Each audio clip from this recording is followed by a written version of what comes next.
tonight. Guymon sending their senior squad out there, and their senior squad also being led out there onto the field tonight by German Maestum, also Pablo Lopez, Lorenzo Amador, and Jonathan Amador out there representing Guymon for the coin toss. For Northwest Classen tonight, Carlton Wells will be one of the captains, also Justin Wheeler and Danny Castaneda. So captains are at midfield, and we're ready for the coin toss tonight. Northwest Classen tonight, as the visitors will call the toss in the air as the referees go through their spiel tonight.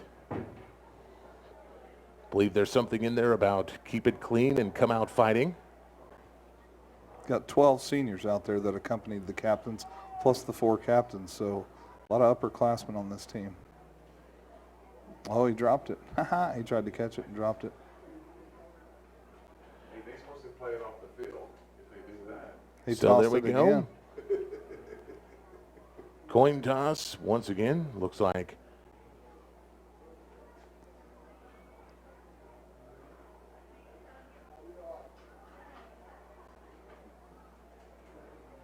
getting the read between the two teams right now as they're deciding which way they want to defend. All right, here it is, the call from the head referee tonight. Classen won the toss. They decided to defer, and they will kick off to Guymon tonight. Guymon will be defending the north side of the field. Northwest Classen will be defending the south here to open up this game. Guymon wearing their home blacks tonight with their orange trim, black helmets, and the orange G's back on the sides of their helmets tonight. Northwest Classen in their road whites with purple and yellow accents and yellow helmets. So we're getting ready to go things here in Guymon tonight. Getting ready to kick off as the last game of the season is upon us, Randy. 12 minutes on the board, and the team's making their way out onto the field tonight. Yeah, this is it for these seniors. This is the last one. Guymon getting a little bit of extra words of encouragement before they head out onto the field tonight. And we'll get ready to go here and get things kicked off.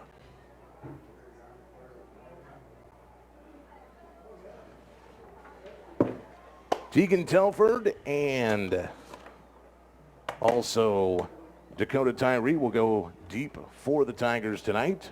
That's something different, Captain. Well, they're sending, it looks like Look at that. We're sending 4 guys back tonight. What do we do? We got Carson Martinez. Well, Carson Martinez and Harvey De La Rosa will go back. And okay, so we're going to change it up completely in the last game. That's how we're going to do it tonight. Maybe we're going to try some new stuff. Here's the kick, and this one's going to be short, and it looks like it's going to go out of bounds. Close to the line. Well, it was going to go out of bounds. We decided to field it near the goal line. Yeah, we did. And here we go. We did. Yeah, we did. And cutting across, one man to beat. There we go. And a nice little return there. Now that's a way to start the game right there. Javier Gonzalez, the freshman, returns it, and Guymon will start things off with good field position here at about the 43-yard line, their own 43 here. So what could have been dangerous turns into big yardage for Guymon on the opening kickoff. Man, and that was a good return. Yeah, it was kind of questionable for him to go after it there right on the goal line, but I don't think it was going to go out, and I don't know that off that bounce it was going to go in the end zone, so it's probably a good thing he fielded it. Heck of a return, too. So Guymon will have their first drive here from their own 43-yard line. German Maestad quarterback. He'll be in the shotgun. Harvey De La Rosa in the backfield, and Maestad looking to pass on first down. He's going to go for it all. Oh. And dang near intercepted on the first play of the game. I think he's trying to get that one to Dakota. Broken up by number 11, Nick Pearson, for the Classen Knights. Second down and 10 for Guymon. Maestad said, let's go for it all here.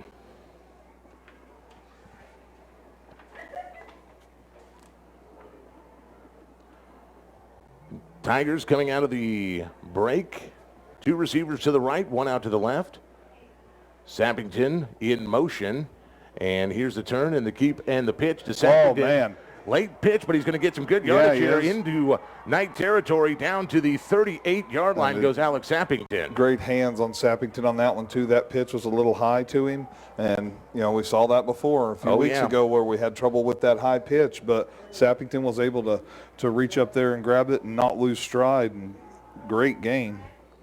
So Sappington picks up a good gainer on second down to give Guymon another first down here in Knight's territory from the Knight 39.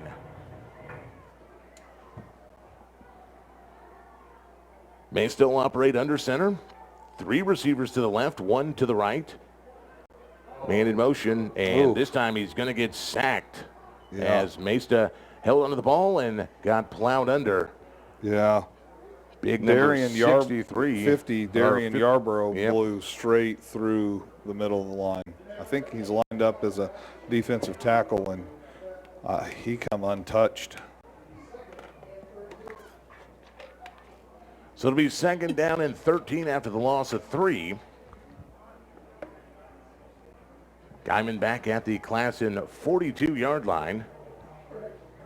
Mesta under center. Tyree in motion, and he takes the pitch to the left side, tries to bowl over a man.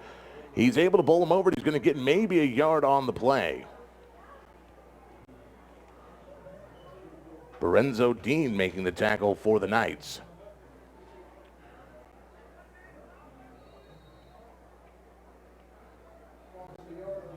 Well, they're going to say he lost yardage on that one, so it'll be third down and 14 for the Tigers from the 43-yard line. See what Coach Davis and the offense cook up here as Mesta goes under center. Receiver to the right, receiver to the left. De La Rosa in the backfield. Looking to pass, rolling to his right. Mesta. Short pass to Sappington down to the 35.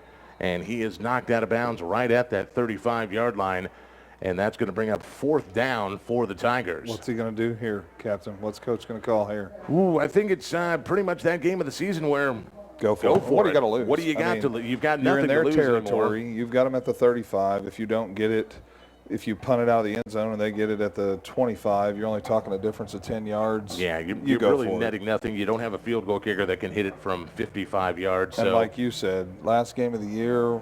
What do you got to lose? We don't have anything to lose here. Let's go for it, because if we pick it up and we keep the momentum going, it'll be worth it. Fourth down and 7. Mesta from the shotgun looking to pass. He's under pressure, going back, and he gets away from one, and he's not going to get. Mask. Well, they're here comes the flag. They tackled him by his head.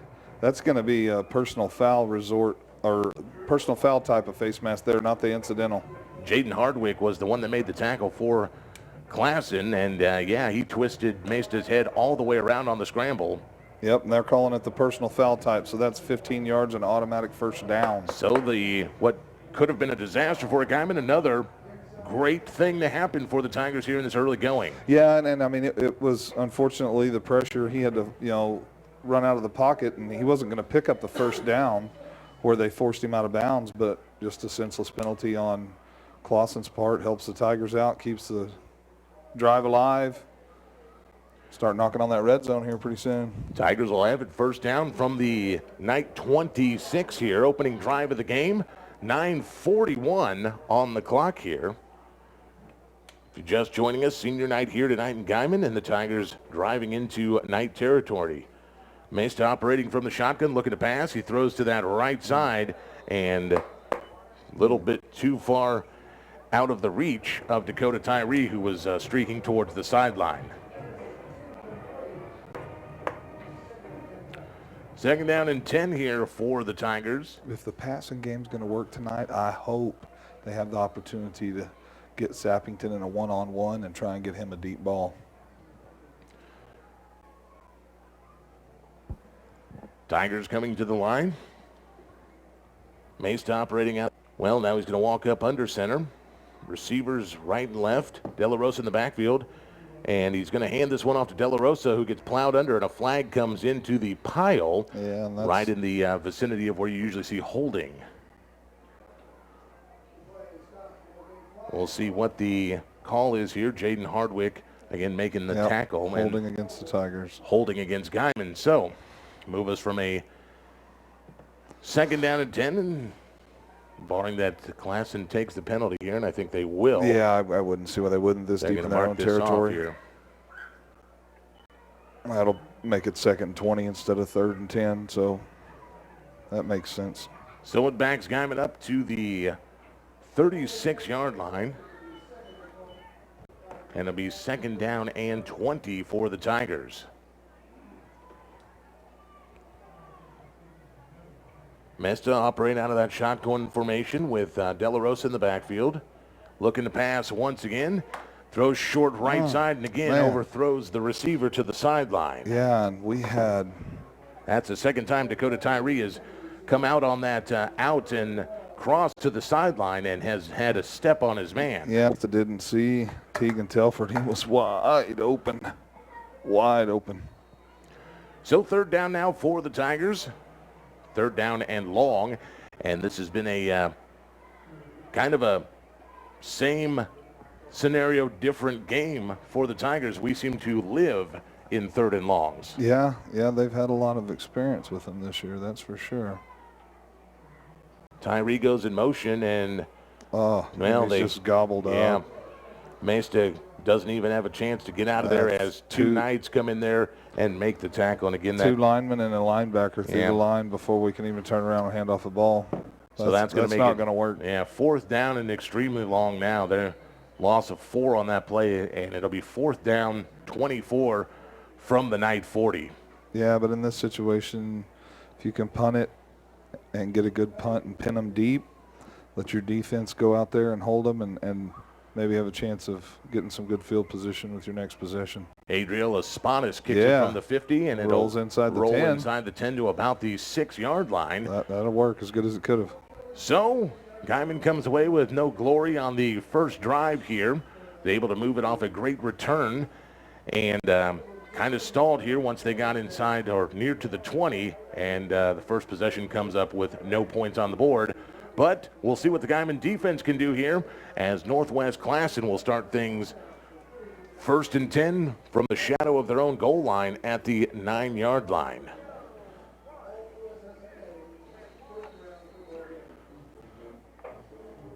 Renzo Pruitt, the quarterback for Northwest Classen, and he turns and hands it off, and very minimal gain on the play.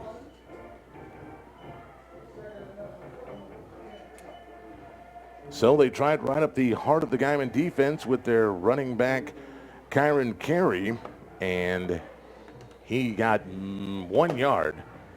It'll make it 2nd down and 9 as Northwest Classen will have it on their own 10-yard line. Well, and Captain, last week what really killed the Tigers was big plays. And if they can limit the big plays, even if they give up some yardage in chunks, if they can give up the big plays and contain them, I think they'll keep themselves in this game. Renzo Pruitt with the keeper on 2nd down, and he gets a nice little gain. Make it 3rd down and 5. Being our last game, I better give one last shout out to Karen Mooseman. She's a faithful Tiger fan who's always listening to us. Her grandson plays, and she lives the heritage community here in Guymon, and she's always listening. So we want to thank her for her support this year. So 3rd down, and that attempt at a run goes absolutely nowhere, drawn out by the Tigers as Alain Fernandez making the big stop, and that'll make it 4th down and 4 for the Knights, and they're going to punt this one away as they get no further out than their own 15. So 3 attempts at running plays and nothing doing for the Knights. Well, 5 minutes into this game, Captain, and here's my assessment so far. Both offenses are struggling just a little. So if a team can score, I think that's definitely going to give them the advantage. If both defenses are going to play well and both offenses are going to struggle, maybe a kickoff return or a pick six or, that one-off unique touchdown may be the difference maker, man. Very well could be tonight. Timeout taken on the field here by Northwest Classen as they go to punt things away. We'll take one as well. You're listening to the home of the Roar right here on KKBS. Got your lunch specials, you've got your lottery tickets, your Cenex fuels, including 100% gasolines. Why not Dizzy B's today? It's a fact that the luckiest people in the state of Oklahoma get their lottery tickets at Dizzy B's. And you know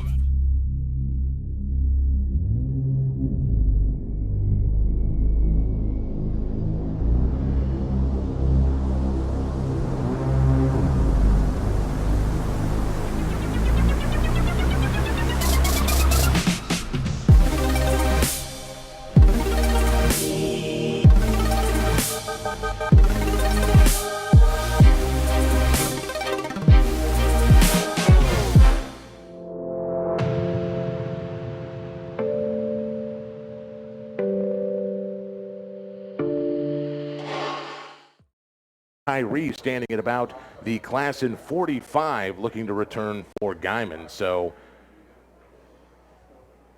here's the snap. And it's headed over into his the head. end zone and headed back towards the back sideline. He's going to punt it out of the back of the end zone.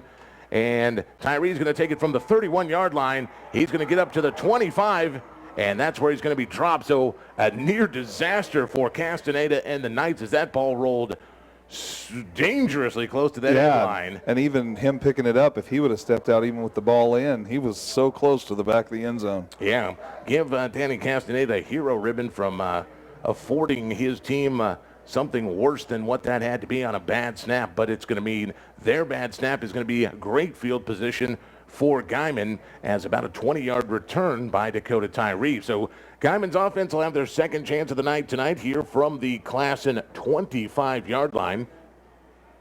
German Mason will go under center in a tight formation here. And here's the keeper, the pitch out left side, now to the right to Sappington. Sappington trying to get his way out of bounds, and wow, he's drug all the way to the sideline as a lot of stiff arming trying to be done there. And I'm going to think that maybe a few inches on that play, not much. It's going to be second down and 10. A lot of yards to go to get very little north and south, if you know what I mean. Yeah. Yep. He did a lot of running east and west. Flag on the play, and this one's being marked off against Guymon. Well, looks like we got a hold. Another hold against the Tigers. So that's where that play has been dangerous for Guymon all year long, is our guys have just not got the concept of getting your hands down, keeping them, and stop grabbing jerseys. If the guy gets by you, let him go. You can't do anything. For those District 2 fans that are keeping track, early scores, Piedmont's up early on Woodward 7-0 for that fourth place spot, and Carl Albert's up early 7-0 on Bishop McGinnis for the district title. Here goes. Oh, and he's wide open. He's wide open. And he dropped it. But there's pass interference. They threw a flag. Flag down on the very end of the play there as Dakota Tyree had it down at about the 1-yard line. Ball popped away. But that flag, yes, in the vicinity of pass interference, and this one looks like it's going to go against Northwest Classen. Yeah, and Captain, if he was a little underthrown, if that was just a little over his shoulder where he didn't have to come back, even with the pass interference, I think he could have caught the ball. He was well behind his defender. He was. So it's going to be pass interference. They're going to mark off the 10 yards. It's not going to give us enough for a first down. Is that an automatic? I don't think it's an I automatic. don't think it is either. So it's going to bring up. It looks like it is. They're moving the chains. Just the down marker. Well, yeah, that is the down So marker. it's not automatic first down, but it is enough to put us in a first and short. Because they'll replay the down. Yep. Looks like it'll be first down and about 3. Yeah. Inside the red zone. First trip into the red zone tonight for the Tigers. And let's see what we do here as Mesta under center. De La Rosa in the backfield, and he gets the carry, and he's going to plow ahead maybe a yard there. Edging ever closer, trying to get that first down and make it second down and a long 2 here for the Tigers. Northwest Classen has been very tight so far, right in that middle space of their defensive line. Got some big boys across that front 3 they're running.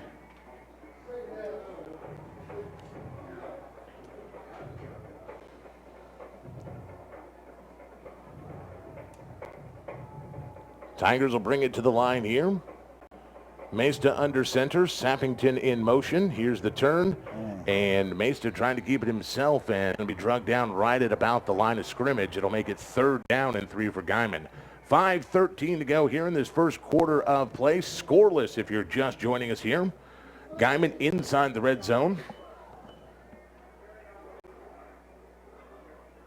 Trying to get something going here.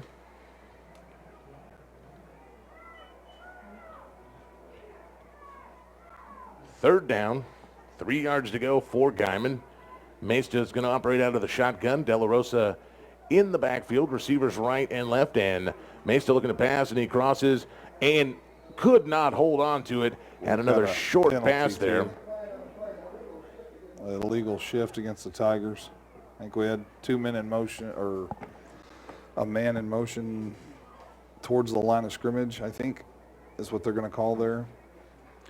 So the penalty goes against Guymon, and that's going to march us back from 3rd and 3. To 3rd and 13. That is the signal. Oh, they decline, declined so it. it's going to be 4th down and 3. Well, Northwest Classen, that's a chess move. That's a chess move Nash. from a coach's perspective. Yes, it is. Maybe he's saying, I think I can hold you from these 3 yards and get the ball back. Well, he's got that big front 3 that he's running there right in the heart. Oh, we're going to try We're going to go for goal. the field goal. So Janair Radalis will come out to attempt the field goal He's kicking from it. the 25-yard line, about a 35-yard field goal here. Snap, there's the hold. Oh, and my gosh. does not get the kickoff. Fire. They throw it downfield and knocked away harmlessly near the goal line. And Guymon will turn it over on downs. I did not see what happened. It looked like the snap and the hold got down, but Radalis just pulled up short and decided not to kick it. Yeah, man. I know we haven't tried a lot of those this year. We haven't tried a lot of field goals, but if we're going to try it, we need to make sure we're on point with it, because that's a missed scoring opportunity that may come back to haunt us later in this game. So Guymon turns it over on downs on the, I would say, missed field goal attempt, but not even a chance to get the field goal going there, as Classen will take over on the 18-yard line. Straight ahead running, and Guymon snuffs it out quickly.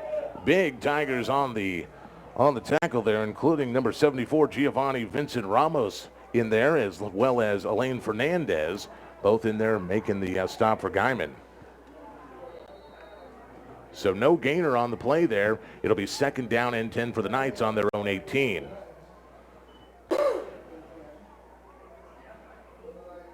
Pruitt, the quarterback. Trips to the left now. 3 receivers to that left side. Here's Pruitt looking to pass. Oh, man. Pruitt gets away. Doesn't get away for long, though, as he's going to be tackled back at about the 15-yard line.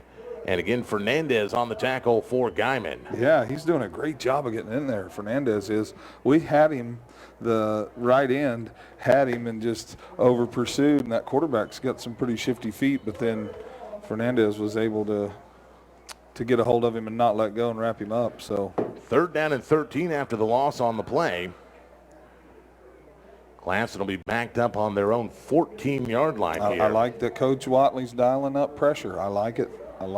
Pruitt from the shotgun has back in the backfield. He's going to hand it off to that back, and it's going to be a gainer up to about the 20, which is not going to get as much yards as he needs to, as Carey, the ball carrier for Classen. That's going to make it 4th down and about 7 or so for the Knights, and here comes their punting team once again.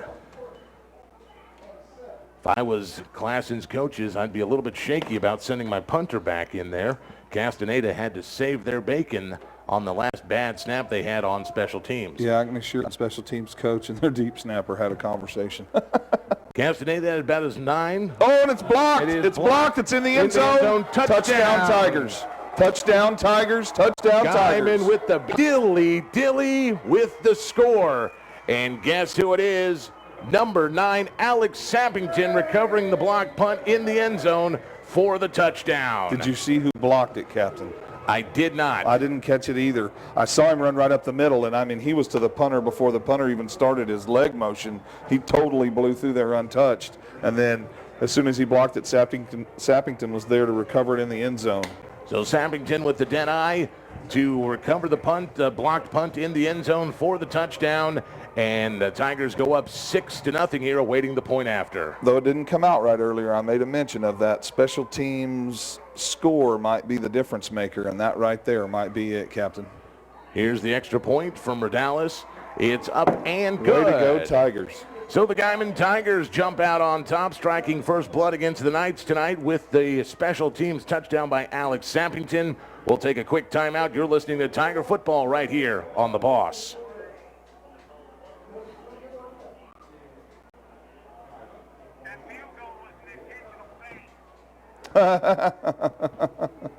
It was terribly executed if it was. Next stop, PTCI for new smartphones. Get on the PTCI cellular train for huge savings. This season, get a Christmas gift of $600 off the regular price of any new smartphone at PTCI with a new activation. Are you caught up in a long-term contract with the other guys? No worries, PTCI will help you out. Come see us now. Check us out at ptci.net or call 580-338-2556. Welcome back. 2:31 to go here in the first quarter play. Guymon with the lead 7-0 over the Northwest Classen Knights on the blocked punt on special teams. And again, I believe it may have been Lorenzo Amador who blocked the punt, and Alex Sappington recovered it in the end zone for the touchdown. And then Redalis adding the point after for 7 here. And I'll tell you what, Randy, after 10 weeks, it feels pretty dang good to be up first. It does. To have a lead in a football game, you watch the pep in these boys' step, and I guarantee it's going to be a lot different than it's been all year. Redalis kicks the ball, hopper right down the middle of the field, and it's recovered by Classen at about their own 28-yard line, which is where they'll start this offensive series. And we've been waiting 10 weeks and 9 weeks, now 1 quarter on top of that, for a good touchdown like that from Guymon special teams, and that was perfectly executed. And again, that's what it takes to win some ball games, is you can't just get your offense scoring. When you start getting the special teams and the defense in on the action, that's when you win ball games. Pruitt in the shotgun for the Knights. He's got 2 receivers to the right, 2 to the left, and he's looking to pass it. He passes down deep to the left and overthrows a wide open receiver down here. Good thing he overthrew him, because there wasn't anybody home. Yeah, DJ Hall was the intended receiver, and he had a good step on his coverage, and Pruitt just overthrew him. So it'll be 2nd down and 10 for the Knights. And you know, Captain, when you have 2 teams that match up like these 2 teams do, and they both kind of have the same struggles, that special play like Sappington and them blocking that punt and all that could be enough to just totally change the game, and the Tigers could just feed off of that and keep the momentum going. And Pruitt with the handoff to Carey, and Carey will go ahead for a couple of yards to get up to the 30-yard line. It'll make it 3rd down and 9 for the Knights. And I'm almost positive we're getting confirmation that it was German Mesta that blocked the punt. All right. That Sappington recovered for the touchdown. So great play. Happened so quickly, it was tough to see the It did. He got blocker, through and there then we so started fast. following the ball. Yeah, and I got really excited. Pruitt in the shotgun, 2 receivers right as he looks back to his left. Now he's going to keep it and hold on, and he's going to break a tackle up to about the 33-yard line, and he's going to be well short of the 1st down here. Guymon's defense swarms him under. And they did a good job there containing him into the pocket, and then even when he went to run, they did a good job of closing it down quick, getting some hands on him. It's going to bring their punter back out. Roberto Figueroa getting in there. Well, we've seen a muffed punt that almost went for a safety, and we've seen a blocked punt. At what point in time, if you're Classen's coach, you say, you know what, Castaneda, take a seat. We'll just go for it. I don't know this deep into their own territory if now is the time to go for it, but I think if they keep repeating the mistakes that they've been having with the punting, it's something we may definitely see. That one he's able to get off. Castaneda gets off Tyree takes it right at about the 38-yard line. Yeah, he does. Cross to 50, down to the 45, and close to the 42 where he's knocked out of bounds on that far sideline. So Guymon will start another offensive drive here in Northwest Classen territory. Yeah. 46 seconds to go in this opening quarter of play here.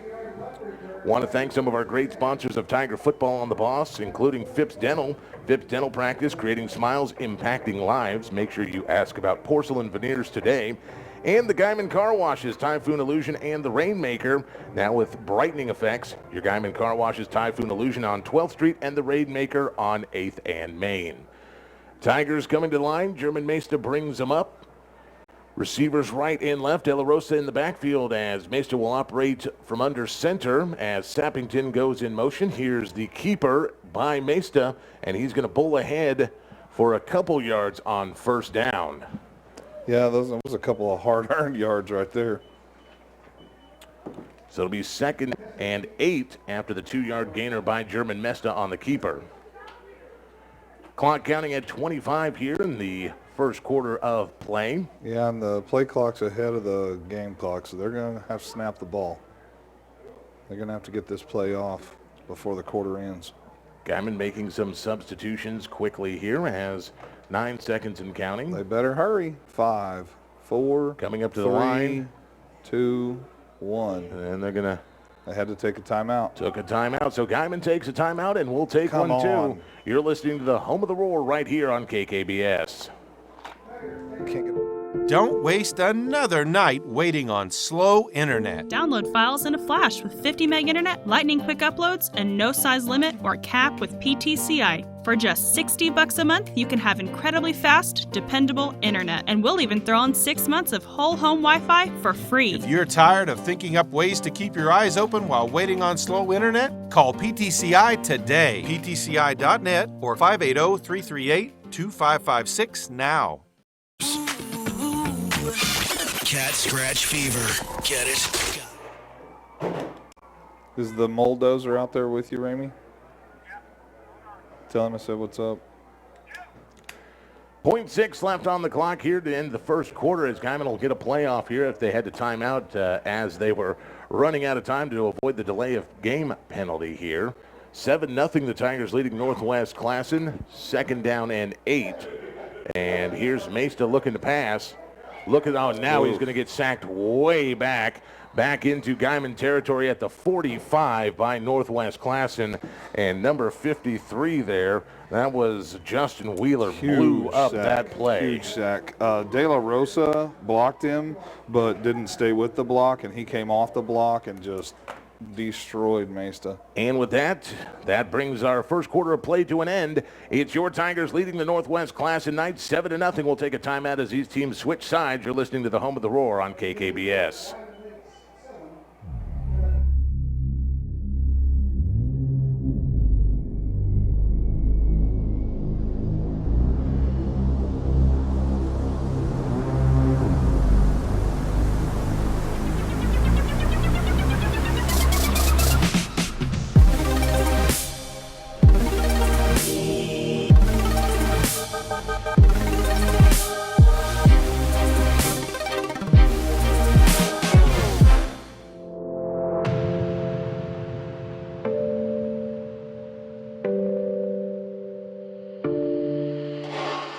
Resolutions is that no one else knows we're making them. They don't require horns, confetti, and champagne. Autumn resolutions ask only that we be open to positive change and take the right steps to ensure good health. Why not start a new exercise program at Play Like a Girl Women's Fitness Studio at 113 East 5th Street, Guymon. Play Like a Girl, the area's only all-female fitness center. Cat scratch fever. Get it? Got it. Now let's go. Nothing more American than football. Now back to Tiger football. 3rd down and 20 for the Tigers as we begin this second quarter of play. Tigers with a 7-0 lead, but there's a horrible snap there to German Mesta, and he's going to be hawked down from behind, and he's going to lose another yard there on that play. So we're going to do. 4th down. We started in Classen territory, and we moved to 4th and 22 back in our own territory at the 44-yard line.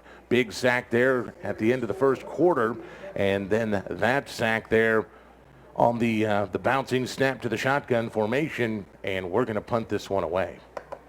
Yeah, well, that offense has looks got like to we are. clean Yep. that up. They've got to clean that up. Adriel Espadas, the senior, will be kicking things away from the Guymon 35-yard line. Ooh, great punt. Classen's return man Oh, drops and he back dropped to his it. 15 and drops it, and he's going to be tackled drilled immediately. right there at the Awesome. 15 Good by a whole coverage. host of Tigers down there, including, guess who, Elaine Fernandez tonight with the big initial hit down there on DJ Hall, the return man. And that was a great punt, and that was awesome coverage by the Tigers. So the punt team's playing fantastic tonight. Special teams is really working it for Guymon tonight, as Classen will start things 1st and 10 from their own 17-yard line.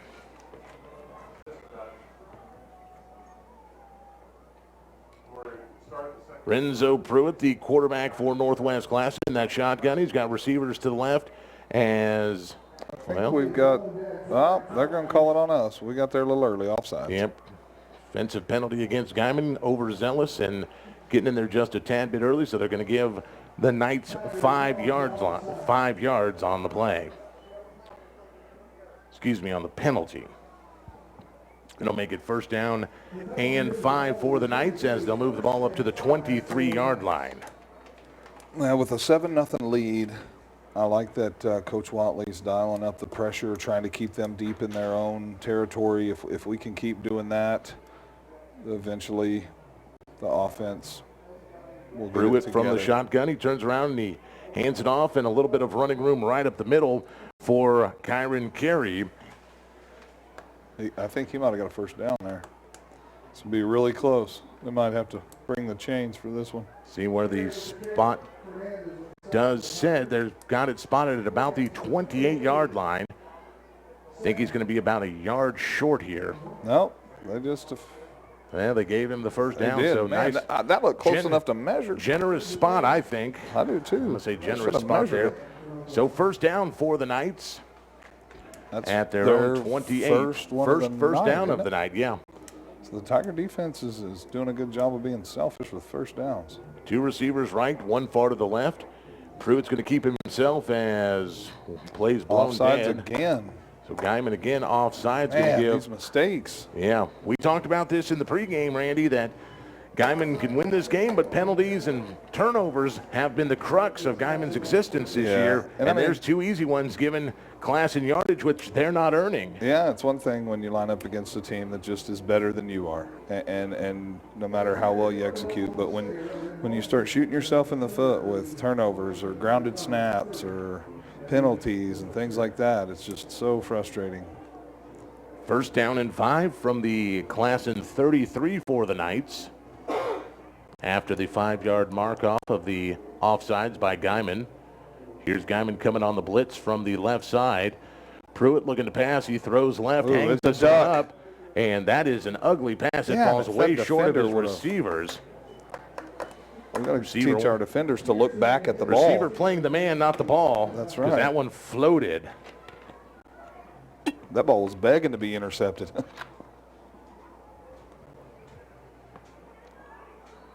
So that'll make it 2nd down and 5, 10-18 to go here in this first half of play. Coming up at the half tonight, we'll be taking a look at some of the area scores from this week. Plus, we'll hear from both Coach Russell Gaskamp of Panhandle State. The Aggies sitting at 2nd place in the Sooner Athletic Conference, playing Texas College tomorrow. Oh, look at that. And Look big at sack that. there by Guymon. Yeah, and man, we've been calling his name all night. Alien Fernandez blows through there and sacks him for a 5-yard loss. So take back that 5 we gave him. It'll make it 3rd down and 10 back from the 28-yard line. I'll tell you what's really cool, Captain. Last game of the year, senior night, to see a senior like Fernandez out there performing at that high of a level. That's pretty good to see. 3rd down and long for the Knights. 3 receivers to the right side for Pruitt. He's got Carey in the backfield with him. He's looking to pass, and he's going to throw off his back foot left side and down the field, overthrows his receiver. Nick Pearson may have had a step for a second, but it wouldn't have mattered unless he was 7 foot tall.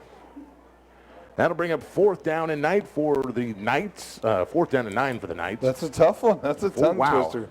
9 for the Knights. Knights for the Nines, whatever. Yep.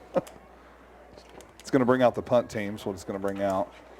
Castaneda will come out to punt once again. He's gotten away 2 of 3 tonight, and one rammed right down his throat for a touchdown by the Tigers. Yeah.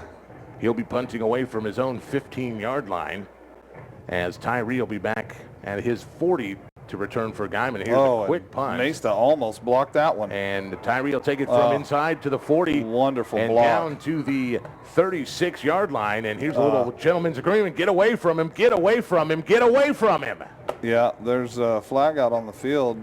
Looks like that's going to be against the Tigers.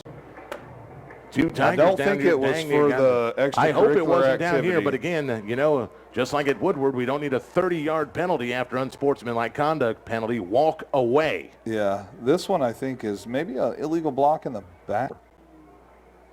A hold on the return. See what the white cap signals here. Yeah, we got a holding on us on the return. Declined. Oh, here's the 2 penalties. The block in the back, and we'll accept that one. So they'll decline the hold and take the block in the back, but either way, it's still our ball because those are both on the return. It's not going to give them the ball back. So Guymon will get the ball, take away some of that field position from the return of Tyree.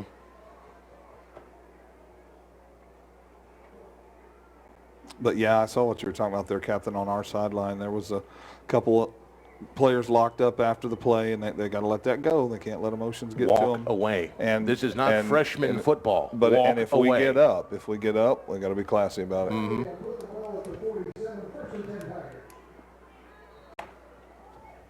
You've got a 7-0 lead, and you're going to have really good field position. Yep. Don't blow it.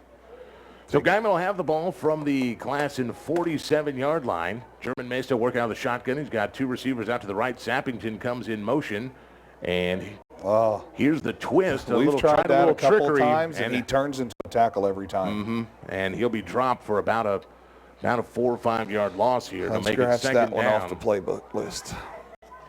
That's twice he's run that, and as soon as he turns, he's met by a tackler. So it'll be 2nd down and 15. Back into Guymon territory. Well, you know, you dial up some plays based off of watching film and things like that. You don't really know how well they're going to work till you get out there on the field, and sometimes you got some on there that maybe you thought would work that don't, and vice versa. You may find a play that you didn't expect to work and you have good success with. Mesta goes under center, and there's a jump by one of the Knights, and we're going to... But I think they're going to get Mesta because he bobbed his head up from under center, and that's an enticement. I think they're going to call this false start. Here's the white cap. Dead ball. No, they're going to call him offsides. They're going to call offsides against the Knights. I thought they might get him. He kind of made that little nudge move. Up. Got away with one there. You can hard count all day long, but you can't do any motion that makes it like you're imitating the snap. So give us back to 5 yards, and it'll make it 2nd down and 10 back into Classen territory at the 47. Mesta working under center, receivers right and left. De La Rosa in the backfield. And here's the handoff, far in the backfield. And it was Dakota Tyree coming from that right side to the left, and he is piled under by the Knights. And they're backing this one up. I got a hold on us. And here's another hold against the Tigers. So here we go. We talk about penalty laden, and again, we've had some great field position tonight, and we're taking 2 steps forward, marching back 3. Oh, yeah, our defense has held them deep within their own territory almost every possession. And then we get the ball, and through our own demise, we're backing ourselves up and putting ourselves in 2nd and a mile, 3rd and a mile. So Guymon will take a timeout. We're going to take one as well. 8:20 to go in this half of play. Tigers lead 7-0 over the Northwest Classen Knights. You're listening to the home of the Roar, KKBS.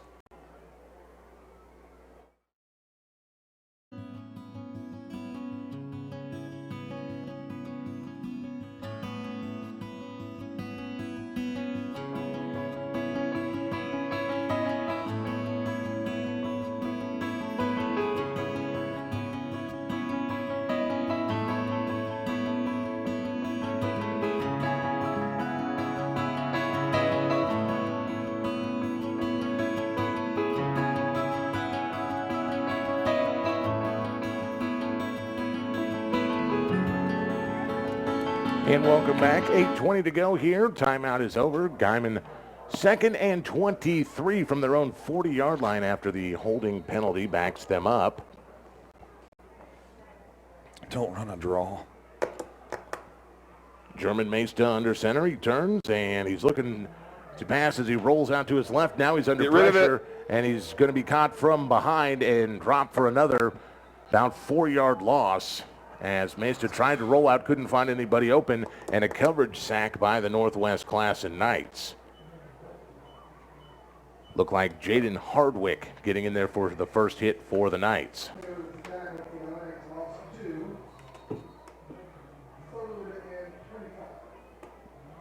So make it 3rd down and country mile here, 3rd and 25 for the Tigers. 7:42 to go here till the half. Again, talking with head coach Russell Gaskamp at the half. We'll also hear from Sooners head coach Lincoln Riley as the Sooners will be in Lubbock this weekend taking on Texas Tech. Yeah, I'm going to find out if there's any special OU Texas Tech wagering going on between any of the radio station guys. There is not that I'm aware of. You didn't get on anything with Ramey where one of them's got to wear a pink hat or something? Nope.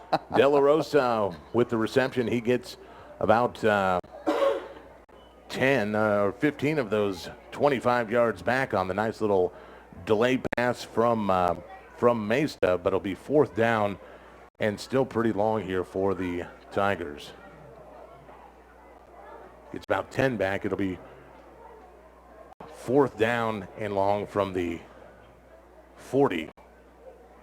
And Rodales bobbles the punt, and it's going to drop and go out of bounds at about the 32-yard line of the Knights, maybe a little further down there, depending on where they decide to actually officially spot this one. Throw another update out there for everybody. In the second quarter, Piedmont is up 14-7 on Woodward. And in the second quarter, Carl Albert is up 14-0 on Bishop McGuinness. So after picking the punt up off the ground, Rodales only gets a short punt on this one, about 20 yards, 19 yards net punt as it rolled out of bounds at about the 41-yard line of Classen, where they'll take over with 6:42 here to go in the first half. Pruitt from the shotgun, 2 receivers right, 2 left, and he's going to hand this one off, and drilled in the backfield is Casey. Nice hit there by Dakota Tyree. And that'll make it 2nd down and 10 on the no-gainer by the Knights. Want to thank some of the great sponsors of Tiger football here on The Boss, including Guymon Tire. Years of excellent service and family-owned. Make sure you check out their service specials. Guymon Tigers, proudly supported by Guymon Tire. 2nd down and 10 for the Knights. Pruitt from that shotgun, 2 right, 2 left. And he's going to keep it himself, and he's not going to get away. He's going to get thrown down in the backfield. Another great tackle made by the Tigers in the open field, and that was number 45, Garrett Barbosa, making that tackle for the loss of 2. So it'll be 3rd down and 13 from the 39-yard line of the Knights. The Knights marching the wrong way as well tonight on offense.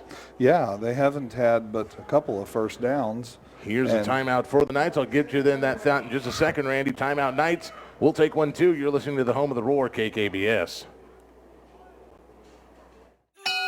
All aboard! Next stop, PTCI for new smartphones. Get on the PTCI cellular train for huge savings. This season, get a Christmas gift of $600 off the regular price of any new smartphone at PTCI with a new activation. Are you caught up in a long-term contract with the other guys? No worries. PTCI will help you out. Come see us now.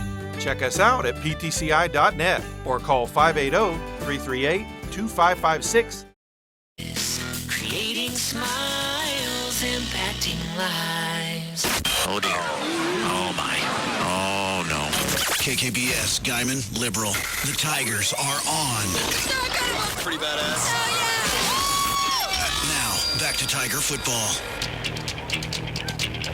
5:36 to go here till the half. Guymon leading 7-0 over the Knights. 3rd down and 10. The Knights will have the ball. It'll be 3rd down and 13. Actually, sorry, the scoreboard not changing here at McKinnon Stadium. 3rd down and 13 from the about the 38-yard line. Pruitt from the shotgun turns it, hands it to his running back, and he's got an open lane, and he's going to get up close to the marker here. Another carry by their running back, Kyron Carey, and we'll see where they spot him. He got up to about the 49-yard line. It's going to be 4th down and about 3 yards there for the Knights.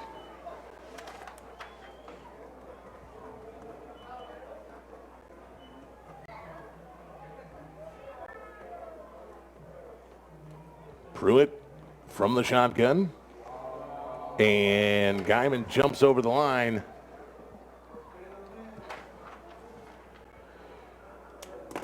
And the first down on the penalty for the hard here. count. So, yeah, the hard count gets the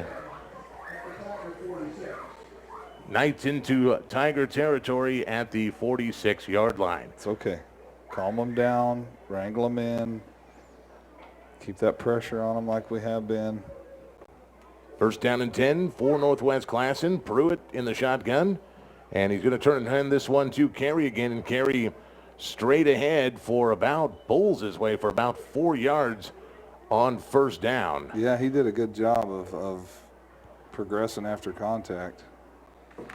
Tackle made there by Barbosa, Garrett and Barbosa. Lorenzo Amador in on that tackle as well. Looked like Garrett initiated the tackle, and man, that guy had some momentum. He carried them tacklers for a yard or two.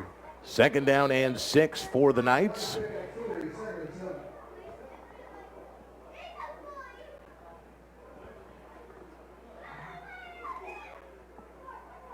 Pruitt from the shotgun, 2 receivers to the right, 2 to the short side to the left, and he's looking to this right side, and he overthrows his receiver.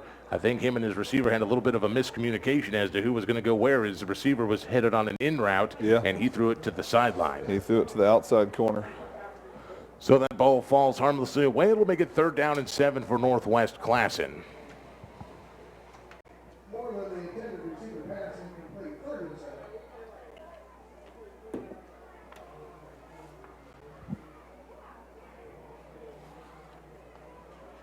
.441 to go here in this second quarter of play. Yeah, and with just a 7-0 lead, you really need to shut them out here in the first half because they're getting the ball to start the third quarter. Pruitt hands off to Carey, and Carey man, big hole up the middle and more. He's to the 30, to the 20, and he's home. finally dropped down at the 20.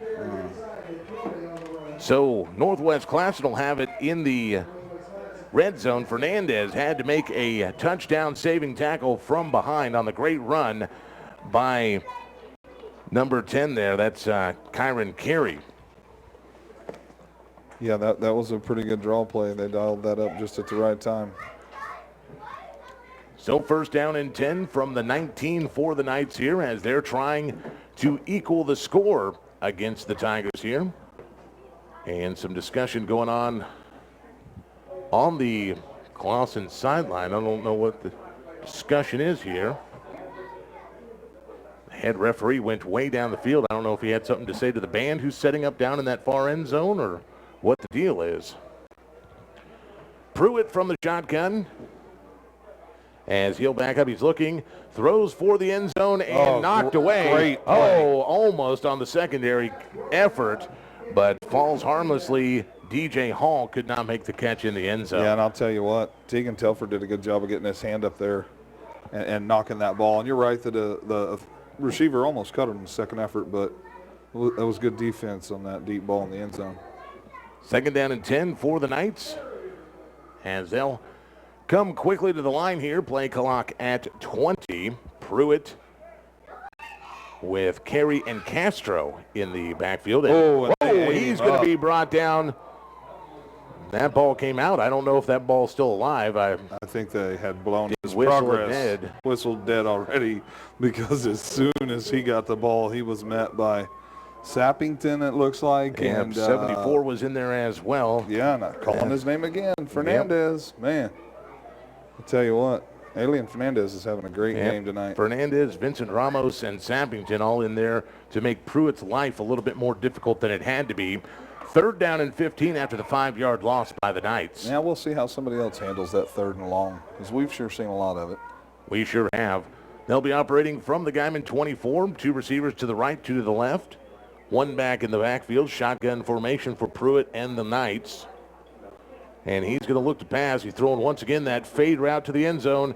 And I'm not sure. Yeah, but he did overthrow Hall again. And I'm not sure Hall even was expecting that one because it landed right in front of him. Yeah. That's probably a good thing that they weren't on the same page there because he did have a step on his defender. So 4th down and 15 for the Knights, and I don't see a special team coming on. No need here. Unless you've got a field goal kicker that can accurately kick a 35, 40-yard field goal, you get this close, you just go for it. It's better than an attempt at a pooch kick. Yep, the Knights will bring him out. 3 receivers to the right, 1 back in the backfield. Pruitt from the shotgun, he's using the hard count, not going to get Guymon looking to pass. Rolls to his right. And gets tripped up and almost knocked clean out, and he may have been. He's laying down on the field down there. Yeah, he's not moving. Pruitt took one on the chin, and that's going to bring out the injury timeout. We'll take a timeout real quick. Timeout here on the field. You're listening to the home of the Roar, KKBS. Don't waste another night waiting on slow internet. Download files in a flash with 50 meg internet, lightning quick uploads, and no size limit or cap with PTCI. For just $60 a month, you can have incredibly fast, dependable internet. And we'll even throw in 6 months of whole home Wi-Fi for free. If you're tired of thinking up ways to keep your eyes open while waiting on slow internet, call PTCI today. PTCI.net or 580-338-2556 now.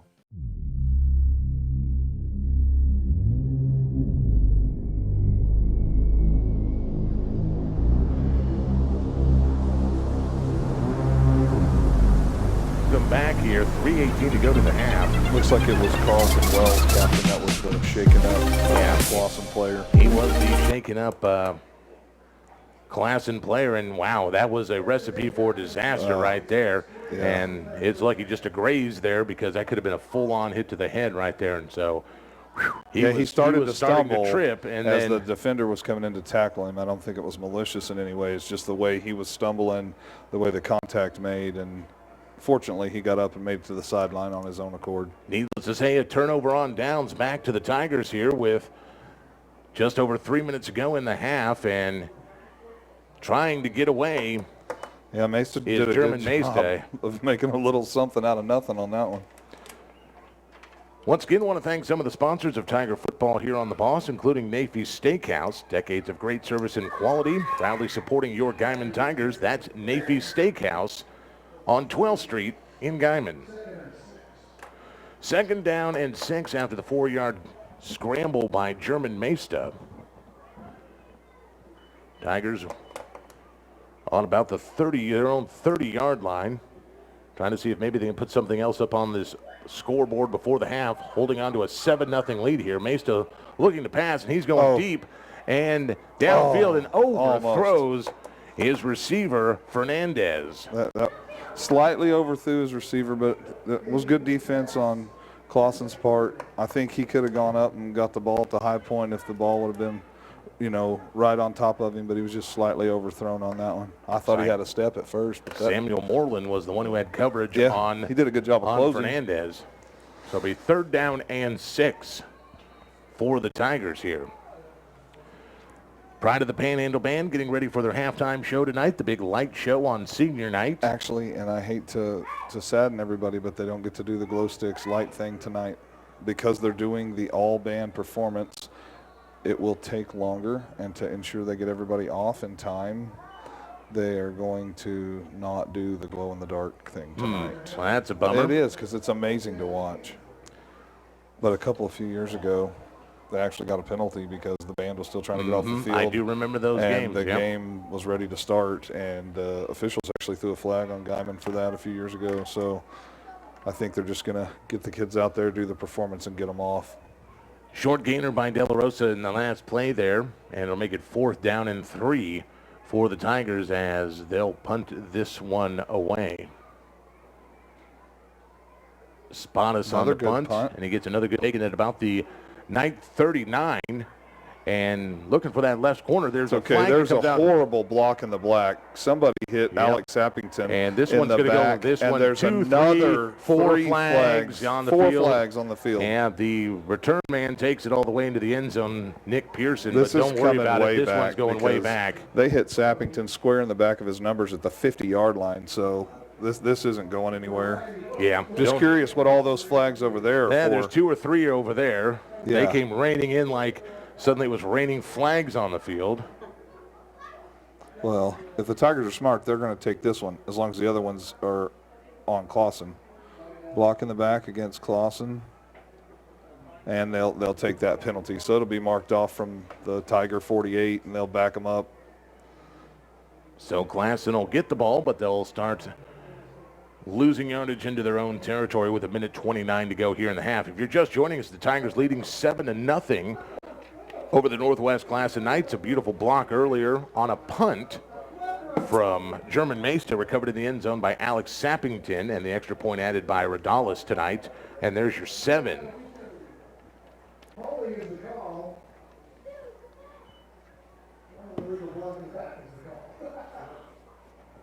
So a block in the back is the official call on the field, and that'll be a spot foul and move Classen back here to start this drive again with 1:29 to go till the half.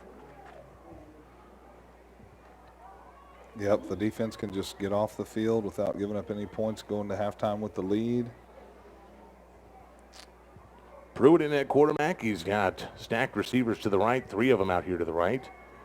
And one man Carey in the background, and he hit Carey the went ground. down. Yeah, he went down and say, tried to get back up. He did. He's And I was hoping we weren't going to get a penalty for coming in late. Yeah, again, I saw our guys bearing down on him. It's hard when you're moving, and then you hear the whistle to stop. Yeah, so loss of about 2 on that play as Carey lost his footing, and it'll be second down and about 12 here for Guymon.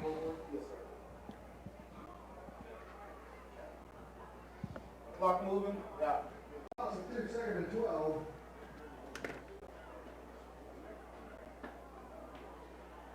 Now they're dropping. They're looking back. left, and that could have been that could have been a pick 6 going the other way. Are they going to call that incomplete or a fumble? Okay. They're calling it He caught it and incomplete. rolled over, but then the ball popped out, so maybe he didn't.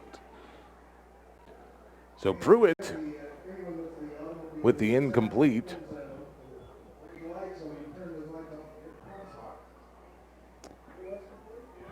Got some issues with some cars surrounding the stadium with their headlights on. Mm-hmm. So they ruled the pass complete. It was a loss on the play. Well, if it's complete, then it was a fumble, but maybe he fumbled it out of bounds. I have no idea. 3rd down and 15 is what it's going to be officially. These referees have changed their calls 3 times. Yeah, now they're stopping and discussing this again.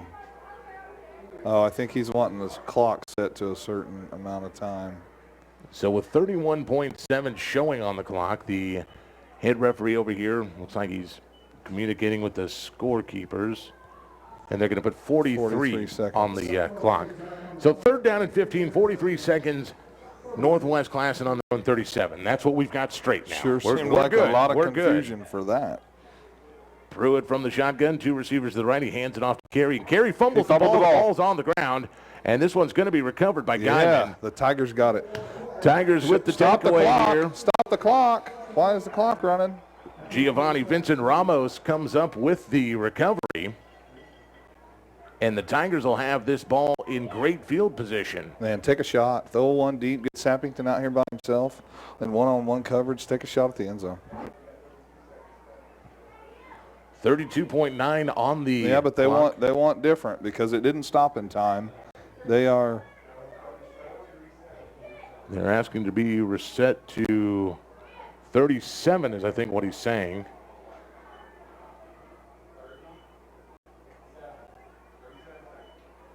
So 37 seconds for the Tigers here. Yep.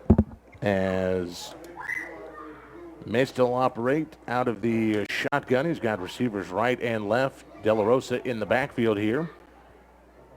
Guymon first down from inside the Classen 40, and here's Mesta going deep. Yeah, he caught it. He caught it.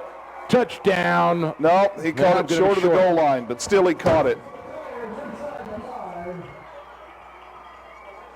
So it'll be down at the 1 yard line. That was an amazing catch, wasn't it? What a great catch by Guymon. You said it, take a shot deep. Why not? And it'll be first and goal for the Tigers. 31 seconds. I think they got a timeout or two left. Yep, they took one there because the clock was going to start once the first down marker was set. So Guymon will take their last timeout of the half. We'll stay right here. Want to thank some of the great sponsors of Tiger football on the Boss, including PTCI. High-speed internet filling your home with whatever your family needs. Make sure you check out their speeds at ptci.net. Also being brought to you tonight by Dizzy B's Convenience Store, corner of 12th and Main in Guymon. Get lucky and get yourself some elfin magic today inside Dizzy B's in Guymon.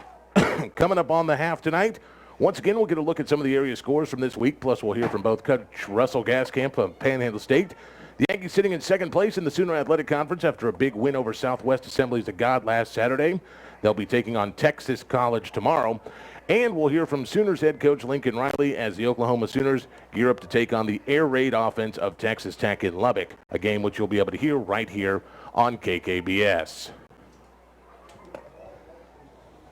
well, let's don't do anything fancy. First down and goal for the Tigers from the 1. I think this is a perfect situation to try and get De La Rosa. Forward momentum. Mesta under center, and they're going to quarterback sneak it right into the end zone. He's in. And he is in for Yes. the touchdown. Touchdown Tigers, Dilly for German Mesta on the quarterback keeper. That was a great job of the Tigers to take advantage of that late turnover right there. With Classen getting the ball first in the third quarter, for them to get it with 30 seconds left and be able to put some points on the board, that's really going to help. Radalis will come out to attempt the point after. There's the snap, the hold. The kick is right into the heart bullet, of the line. but it was good. Did it go Man, through? that was a line drive. Yes, it did. The knuckleball over the end zone, top of the goalpost, and it is good. And with 26 seconds to go here to the half, your Guymon Tigers taking a 14-0 lead over the Northwest Classen Knights.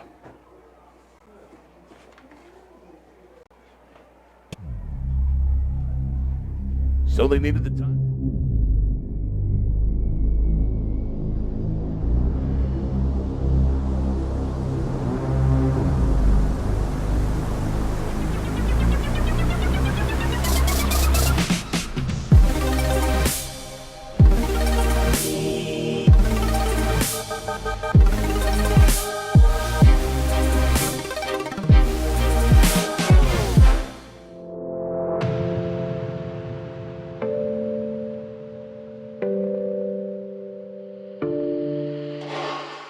Can really, I mean, look at them. We've got players out here waving their arms, trying to get the crowd involved. It's something that doesn't happen a lot, but take advantage of it while it is. Here's another bouncer right down the middle of the field. And Classen will take it at about the 15 up to the 20. And he's reversing field to the 30, 35, 40, gets around the punter to the 50, and he is gone. Speedster for Klassen's going to take this one to the house. Yeah, and I don't see a Kick flag on the return field. for the touchdown. And Nick Pearson, he's done it once, so it got called back. This time it's into the end zone good. And, man, Randy, you talked about wanting to go into the half with momentum. Yep. Klassen just grabbed it and took it. Yep, that'll take the wind right out of their sails.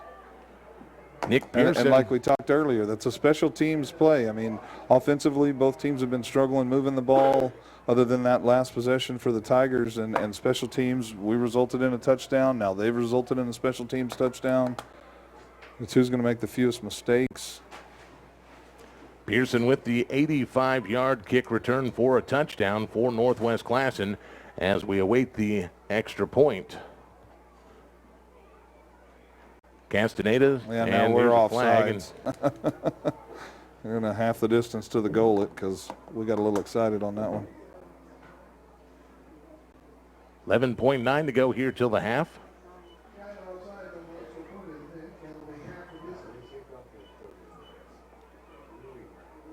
So they'll just move their lineup, it looks like, a little bit.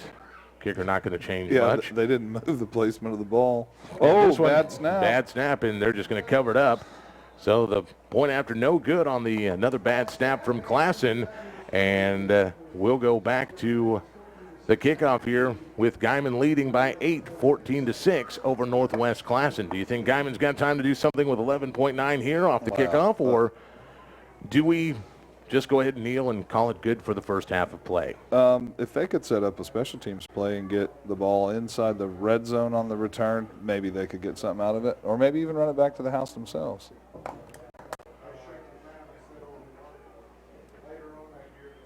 I mean, they sure caught us off guard. We were all excited about our touchdown, and coverage team lost contain on the outside, and he was gone. So Castaneda will kick things off for the Knights as the Tigers bring it out onto the field here to receive the kickoff. Going back to kind of the normal look for Guymon, which is Tegan Telford and Dakota Tyree back to return. They'll go back to about their own 10-yard line. Sappington will set as one of the little bit more up men at about the 25. Good to see some players on the sidelines expressing some emotion, trying to get the crowd into it.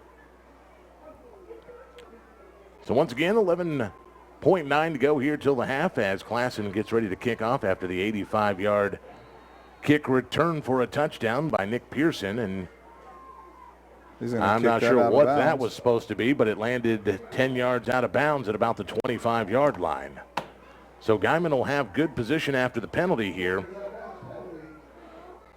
I'm not even sure what he was attempting on that one. He kind of lined up like he was thinking about maybe trying like the bouncing onside kick. And I thought maybe like a pooch just over the front line, but then he booted it clear out of bounds almost to the track. So well, do we have that deep ball again? Do we have that deep ball again? I don't see why not. It worked one time. Why not go for it again? You still got about 12 seconds to go here. Guymon will have the ball on their own 35-yard line to start this drive.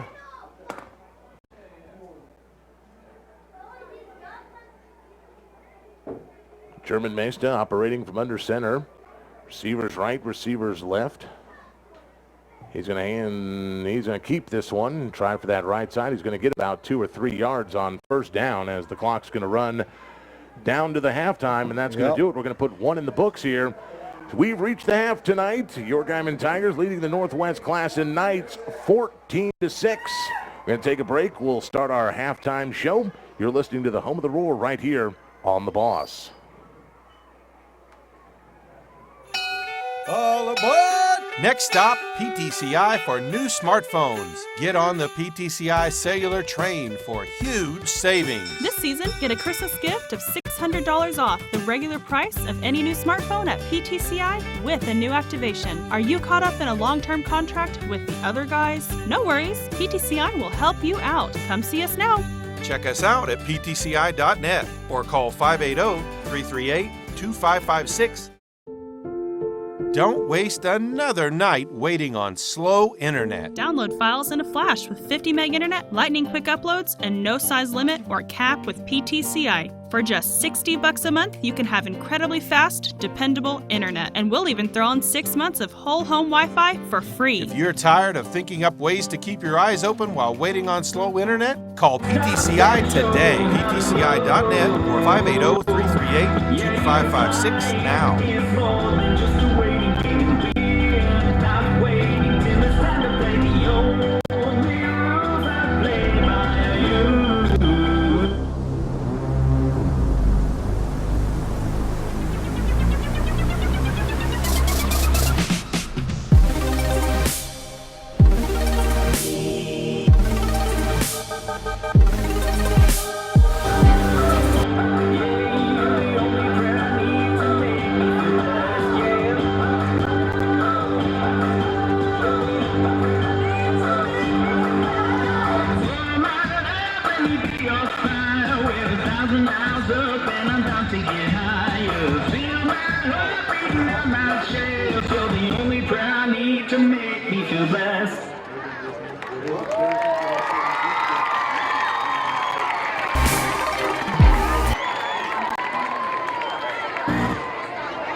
of a champagne-colored Mazda out here in the parking lot around the concession stand on the home side.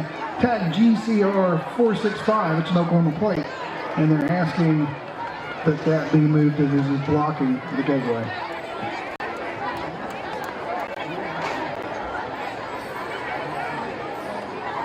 Guymon Public Schools proudly presents the 2018 edition of the Pride of the Panhandle Guymon High School Marching Band. The 176-member band is under the direction of Travis Hathcote, Brandon Brady, and Hannah Brady, and under the field leadership of senior drum major Brianna Vera and junior drum majors Angela Martinez and Patrick Vasquez. The band will perform their 2018 competition field show featuring the music of Andrew Lloyd Webber's Broadway hit musical, The Phantom of the Opera, beginning with the title song, Phantom of the Opera, and continuing with Masquerade featuring trumpet soloist Taos McIntyre and junior trumpet soloist Jake Lemus, and will conclude with the music of the night featuring trumpet soloist Jake Lemus. Ladies and gentlemen, the Pride of the Panhandle Guymon High School Marching Band.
curse of technology.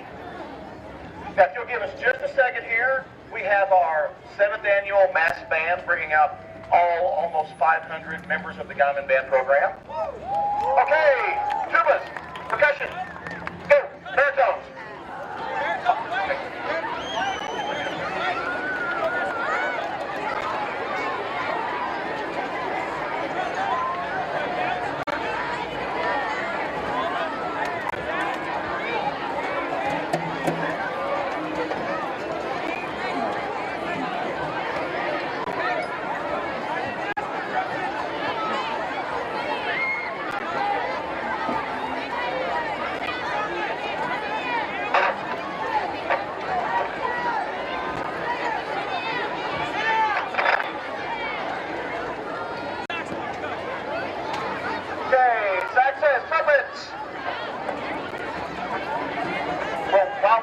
One thing I forgot to mention in the halftime announcement was last week this group competed at the OSSAA Regional 5A Marching Competition and received straight excellent ratings, which is the best ratings we've ever had in 5A.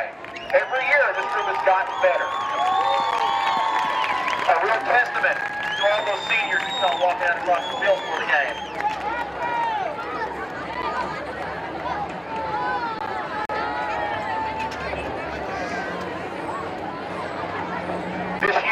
Our high school band has 174. When I started 15 years ago, there were 68. In 15 years, this program has ballooned into what you see before you. That should be a one proud band director, I'll tell you that. Bunch of great, fantastic kids out here. We have, I think, 68 in the 8th grade band, 105 in the 7th grade band, and about 160 in the 6th grade band.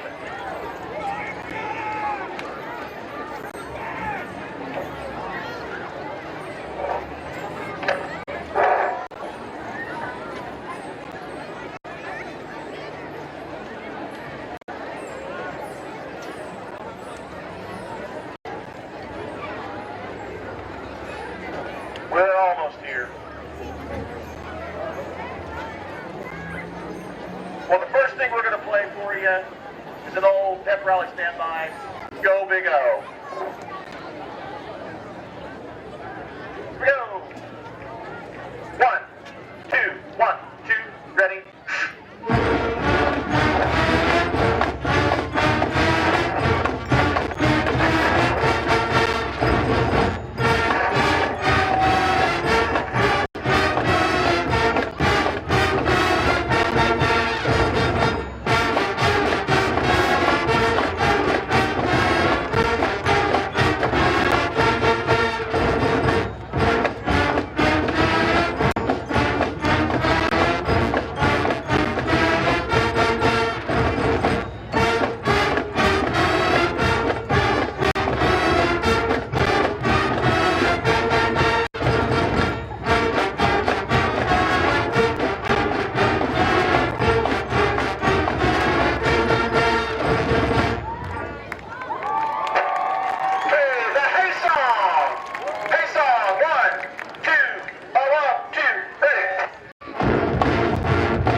our fight song.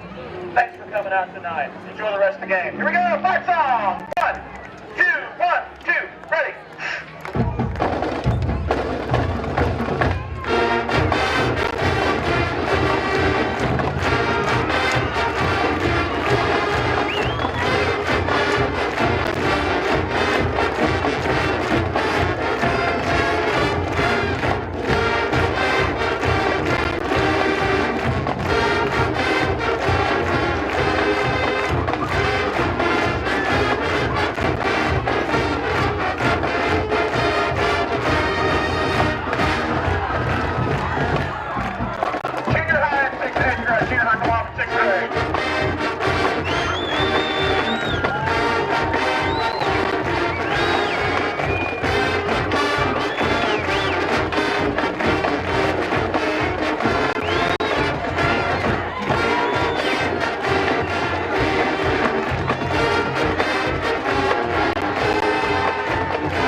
for the Tigers. Well, Captain, I want to throw a quick update out there for area listeners. Elkhart won 53-10 tonight, so they make the quarterfinals of the playoffs. They'll play Plainville in Plainville next week in the quarterfinals. Good job for the Elkhart Wildcats out there, winning big tonight in the Kansas Class 1A playoffs. The other game we had, 4A, we had Ulysses falling to McPherson. They were down big, and that game's still going on. That game last reported at the half. So, and then Meade's also playing tonight. We don't have a score quite yet for them, but we'll keep searching for one for you, and we'll get that as soon as we can here. Again, teams getting hyped up down on the sideline as we get ready to go here in this third quarter of play. Your Tigers leading over Northwest Classen 14-6. Big special teams play. Kicked off the scoring tonight. German Mesa blocked a punt into the end zone. Alex Sappington recovered it for 6. Redalis kicked the extra point straight and true for 7. And then Guymon able to complete a deep pass downfield in the latter part of the second quarter and able to get German Mesa first and goal from the 1, where he quarterback snuck for the 6, and another extra point by Redalis. And there is your 14. Guymon holding that 14-0 lead until that following kickoff when Nick Pearson ran it back 85 yards for Classen to put Classen on the board with 6. The extra point attempt was no good, and there brings us to our score of 14-6 as we get ready. Classen will get the ball here to open up this second half as they deferred on the winning toss of the coin earlier this evening. Randy, what do the Tigers got to do in this second half of play to keep things straight and true and keep those horses going the right direction? Well, I think so the one special teams, that's one big play, you take that away. Special teams is playing really well. They've got a score on the board. Defensively, we're doing good. We haven't really given up but one big play that was called back by a penalty for Clawson's offense. I just think offensively for the Tigers, we've got to clean it up. Got to get rid of the penalties. Got to get out of the 3rd and longs. Redalis with another bouncing kick right down to the 30-yard line, taken by one of the up men, and he's going to try to get ahead to about the 39-yard line. He was one of the big boys up front for Classen, number 32. Let's see here. Here comes some flags Casto. in. And we got a little bit of extracurricular. Yep, they had a little trouble getting the pile cleared up after the play, and I'm not so sure this one's not going to be against Classen. Well, we'll see what's going on here. The flag laying right there at the feet of the Classen huddle. And no signal yet from the head referee here, the white cap. Still discussion as Classen's ready to go. Two flags on the field. They need to pay attention that there's laundry all over the field. And they're not going to let them snap the ball until we get it sorted out. Well, a little too long of a discussion at this time of the year, boys. Let's get going here. We got a football game Dead ball, to play. personal foul against Classen. It took a long time to get that discussion over with. I think there was a little bit of late extracurricular activity going on as the pile was getting up, maybe a little pushing and shoving going on.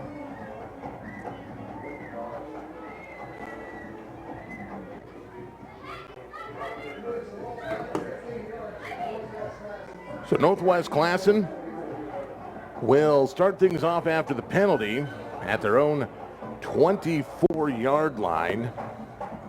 Pruitt, the quarterback, under center, and he's going to hand this one off to Carey.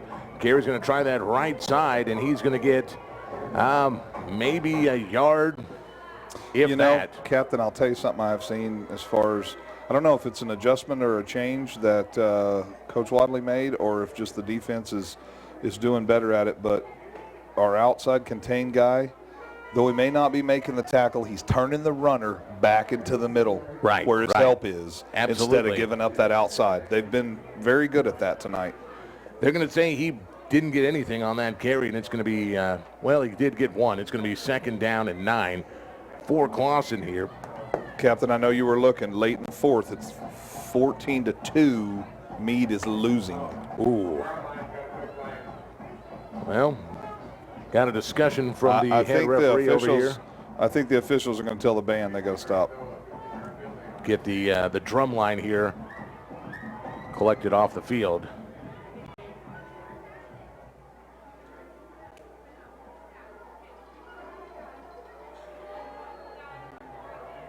Well, okay, so. Well, I'm wondering if the officials are from somewhere else because certain states' rules, bands can play during the snap of the ball, and some states they're not allowed to, and depending on where these officials are from. But I would think Oklahoma rules would apply. Yeah, They've played. never they heard have of such a played thing. third quarter drumline on the track on every home game this year. I've never heard of such a thing where you tell the drumline they can't play or the band can't play at a football game. That's part of it. Anyway, on the ensuing play, while we were looking down at that, Giovanni Vincent Ramos made a big stop here, backing Classen up the 3 yards they had gained to the 3 yards they had lost. It'll make it 3rd and 10 here for Pearson and the Knights as he looks left, and Pruitt, throws it out of bounds on that left side of the field. His and that's going to bring up, wow. His inaccuracy has helped us a lot because that guy was open. He was open. He has overthrown most of his receivers all night long. And that has helped out the Tiger defense a good bit. Conversation going on between the head referee and one of the offensive players for Classen down there. This referee crew seems to have had a lot of discussion tonight, a lot of deep thought. And I want to explain to them that a degree at the University of Phoenix is not where you do it on the field tonight in Guymon. Let's get this game going, ladies and gentlemen. We got the momentum. They're going to have to punt this away, and there's another. We've got a dead ball, false start. Against Classen. Which was a horrible snap. Yeah, so they bulleted it right at the face mask of the kicker there. That actually Castaneda. Saved them. Would have been another terrible snap by Classen. So Castaneda will punt this one away from his 6-yard line, and another flag on the play. We have got. See what this call is here. Oh, now we got to talk about it.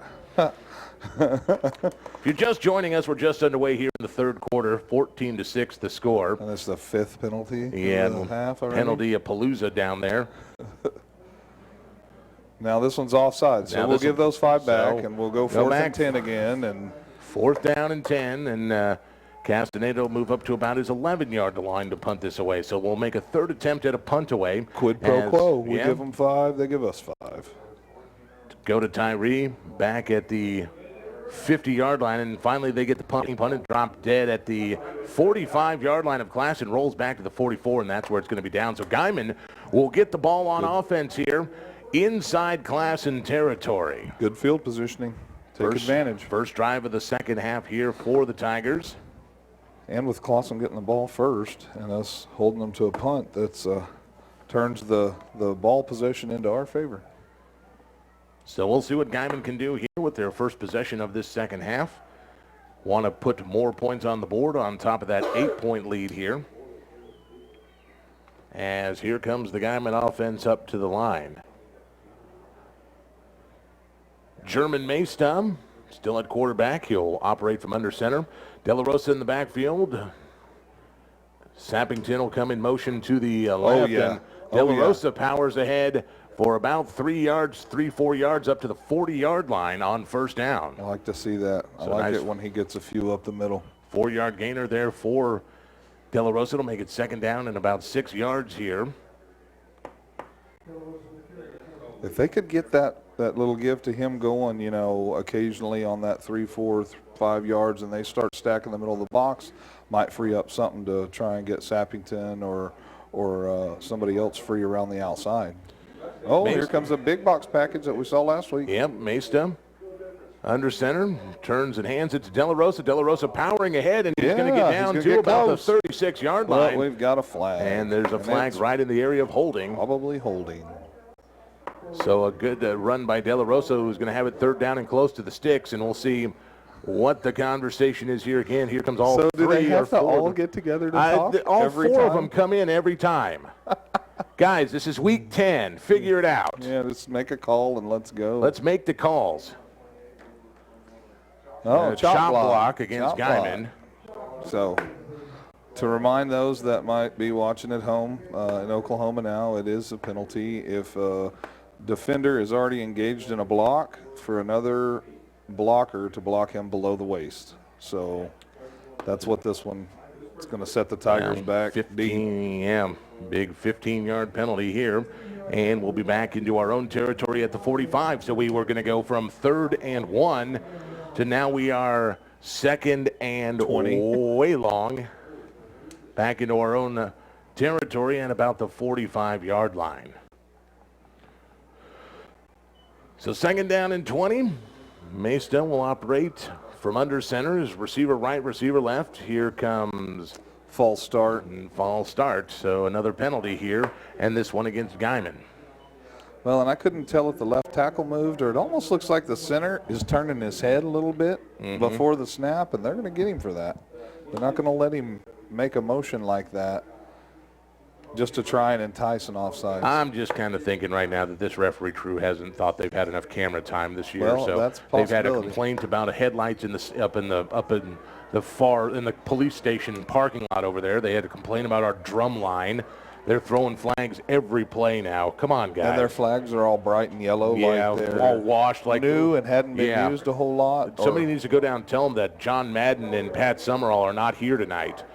There's a pitch, and he's caught dead to right. He gets away. He's not going to get away this time, though. And big loss for Guymon it's gonna bring on the pitch to Tyree. And wow, initial contact made down there way behind the line, and then he tried to scamper away and get away, and nothing do it. So this is going to take us all the way back to nearly our 20-yard line. Well, they're going to mark it at the 29-yard line. So another big loss for Guymon. Let me see here.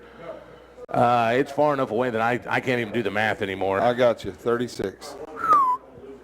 3rd and 36. 3rd and 36 from our own 29-yard line. And we are definitely headed in the wrong direction on this set of downs.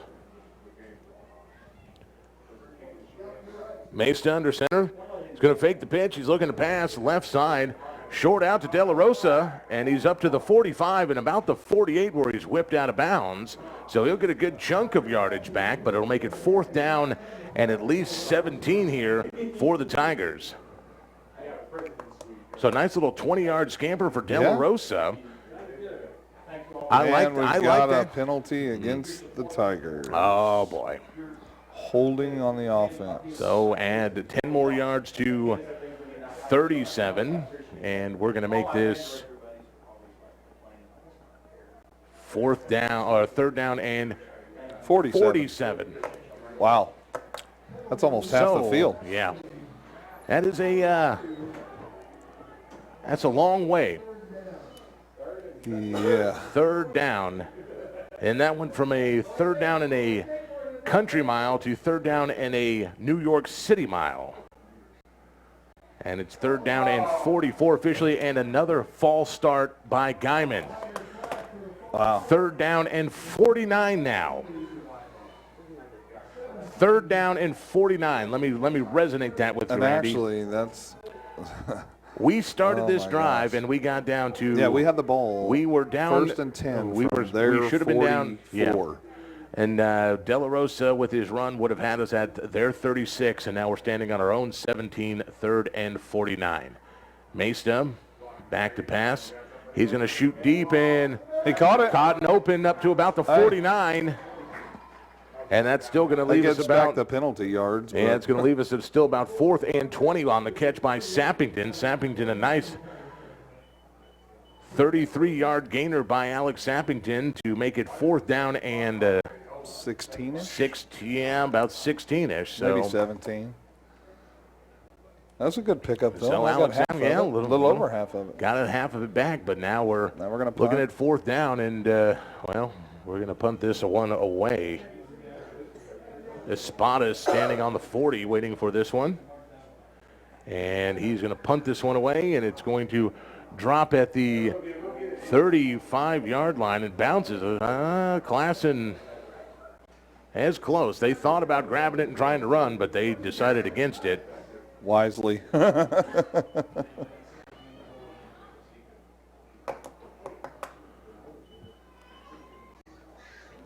Well, so Classen will take over. Half the third quarter's gone. No change in the score yet. Yeah. Just been a little back and forth. A lot of yellow laundry on the flag here this third quarter. A lot of penalties. A lot of penalties. So Classen takes over, first down and 10 from their own 22-yard line. Pruitt at the quarterback. He's got two backs in the backfield with him. That's Castro and Carey back there. Hands this one to Carey, and Carey not going nowhere as two Tigers wrap him up in the backfield, and he's probably going to lose a couple on this one as well, as once again, Fernandez back there. Yeah, this time he had the help of Francisco Gonzalez on that tackle. So they'll call that one a 5-yard loss on first down. Great playing by Guymon's defense, and maybe we can move Classen backwards a little bit. Jalen Vargas is limping off the field, and he did that earlier in the first half. I had a little note that it looked like he might be having a little ankle trouble or something, but he's limped off the field again. William Morez comes into the game to replace him on that defensive line. Knights with Pruitt in the shotgun, one back in the backfield. And he's looking to pass, and he ain't going to pass not going now. anywhere. And he's going down. That's where he is going. Big sack on the play. There he is again. Number 5, Francisco Gonzalez with the big sack for the Tigers. This quarterback for Classen has become very stiff-legged here in the second half of play. He doesn't seem to even want to try to get away. He just stands there and kind of he's not making much holds effort there to get out of and the falls pocket. down. Yeah, he's not moving very much.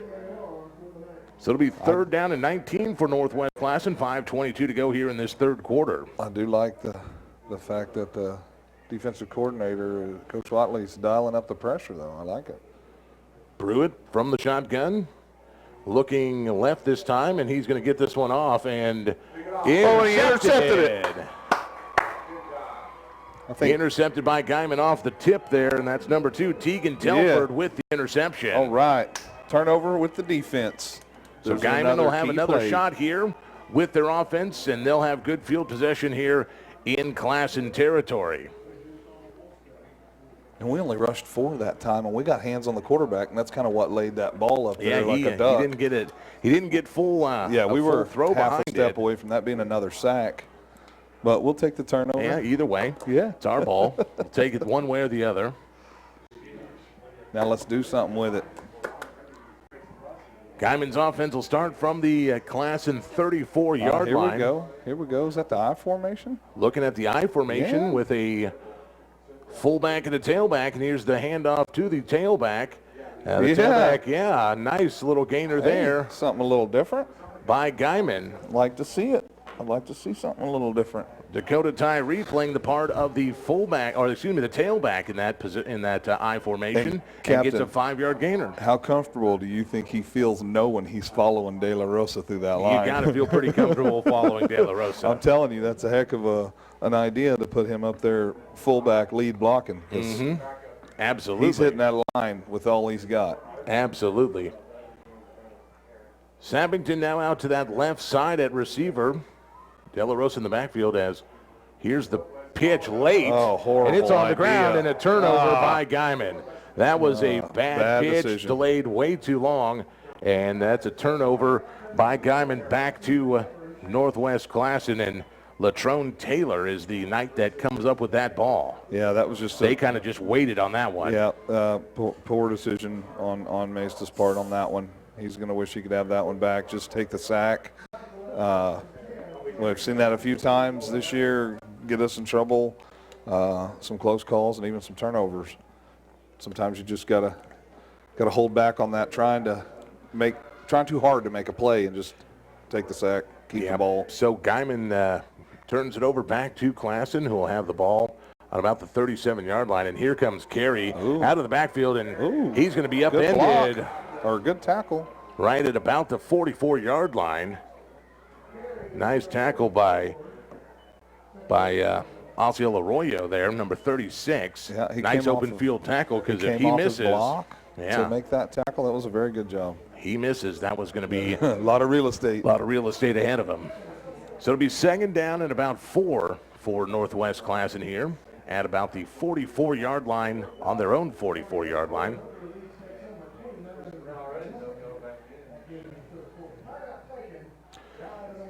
So Northwest Classen's going to take a timeout. We will too. Third quarter of play here. Tigers leading the Knights 14-6. You're listening to the home of the Roar, KKBS. All aboard!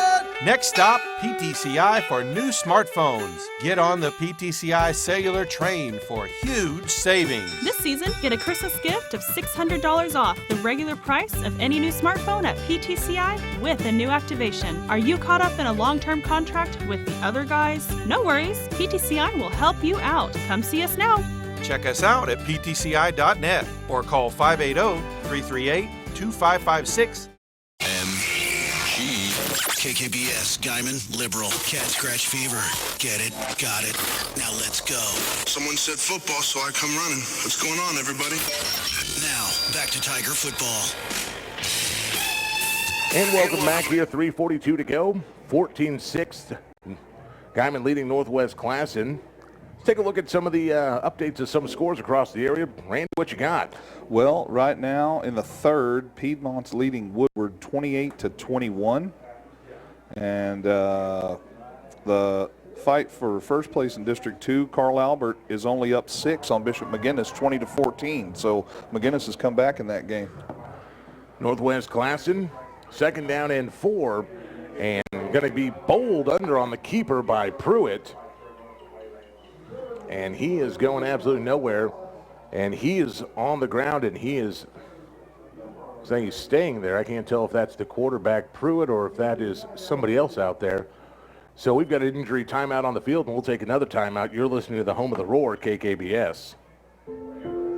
Don't waste another night waiting on slow internet. Download files in a flash with 50 meg internet, lightning quick uploads, and no size limit or cap with PTCI. For just $60 a month, you can have incredibly fast, dependable internet. And we'll even throw in 6 months of whole home Wi-Fi for free. If you're tired of thinking up ways to keep your eyes open while waiting on slow internet, call PTCI today. PTCI.net or 580-338-2556 now.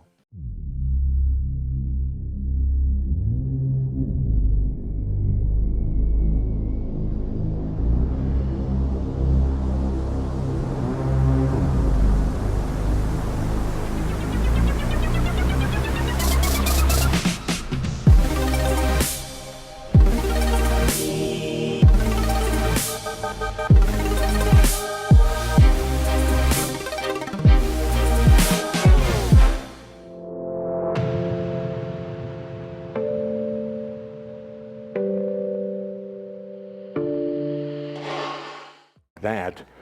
Thanks some of the great sponsors of Tiger football here on The Boss, including Nuestra Tierra. Nuestra Tierra is your locally owned butcher shop, grocer, and baker located in Guymon. Better quality, service, price, and taste. Nuestra Tierra is proud supporters of the Guymon Tigers.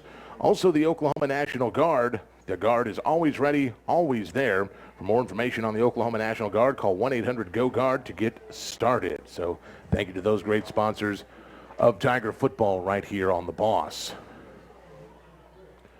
So again, saying that Bishop McGinnis has started making this a ball game against Carl Albert in a battle for first place. These teams battling this late in the season. Last year they battled at the same time and ended up seeing each other a few weeks later in the state championship game, both of which being won by Carl Albert. Yep. Yeah, but I remember last year McGinnis, I think, came in as the number 4 seed, 3 or 4 seed.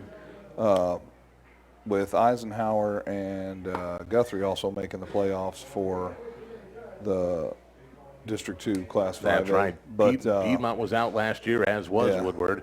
And it sounds like the Piedmont-Woodward game is pretty close. It's a 7-point game. And the fact that McGinnis has scored 14 unanswered points, they're back in it, and they're only down 6. So we'll see if I can't find a update on that. So injury games. timeout still continues on the field down there.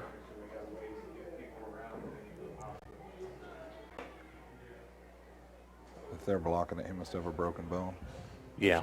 I don't know. Blocking it away from the view of the camera here. So, and that's understandable in a situation like this. They want to protect the young man's interests, number one.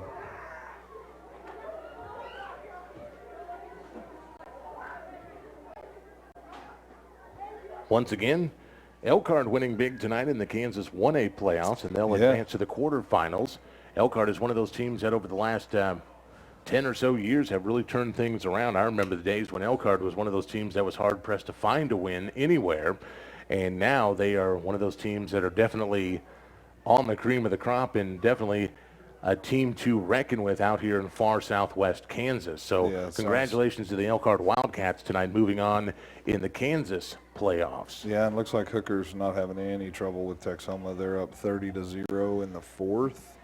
So, and that was updated just 2 minutes ago. So, looks like Hooker's going to finish their regular season undefeated. Hooker ranked, I believe, #1 in the state of Oklahoma in Class A ball. They are. That is correct. They went to the state championship game last year where they fell in the state championship game and ended up as state. Was it? I believe it was the state game they ended, or was it the semifinals? Semifinals. They lost to Hominy or somebody. Mm-hmm. But they're going to make a run for it this year because they have looked tough this year. They have, and even the one really good game, the Thomas Fry Custer game that Hooker had was amazing, and Hooker came from behind to win 20-13. That game was in Hooker. They've had a great season, so I wish them continued success in the playoffs as well as Elkhart. And Meade's still in the Class 1A playoffs, but it looked like they were going to lose tonight. They were down by 13 points. Mm-hmm. So Meade is one of those teams that's had their moments in the sun. They've got a couple of state championships under their belt, and they're always a playoff contender, but team to definitely be reckoned with. Well, we got some action on the field down here. I'm going to take one more break here and try to straighten out what is going on here. You are listening to the Home of the Roar on KKBS. All aboard! Next stop, PTCI for new smartphones. Get on the PTCI cellular train for huge savings. This season, get a Christmas gift of $600 off the regular price of any new smartphone at PTCI with a new activation. Are you caught up in a long-term contract with the other guys? No worries, PTCI will help you out. Come see us now. Check us out at ptci.net or call 580-338-2556.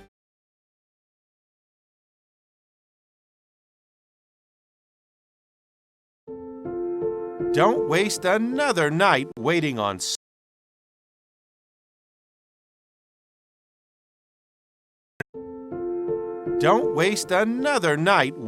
slow internet. Download files in a flash with 50 meg internet, lightning quick uploads, and no size limit or cap with PTCI. For just $60 a month, you can have incredibly fast, dependable internet, and we'll even throw in 6 months of whole home Wi-Fi for free. If you're tired of thinking up ways to keep your eyes open while waiting on slow internet, call PTCI today. PTCI.net or 580-338-2556 now.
taking care of him. They've got him on a stretcher board right now and securing him down, and they are going to get him onto the cart and get him to the ambulance here tonight. But we have been under that timeout here for the last few minutes. If you're just joining us, Tigers leading 14-6 over Northwest Classen, and wow, you hate to see that happen. Yeah, and looking from here, now that they've got him loaded up, it looks like they have some sort of inflatable stabilizer on his right arm.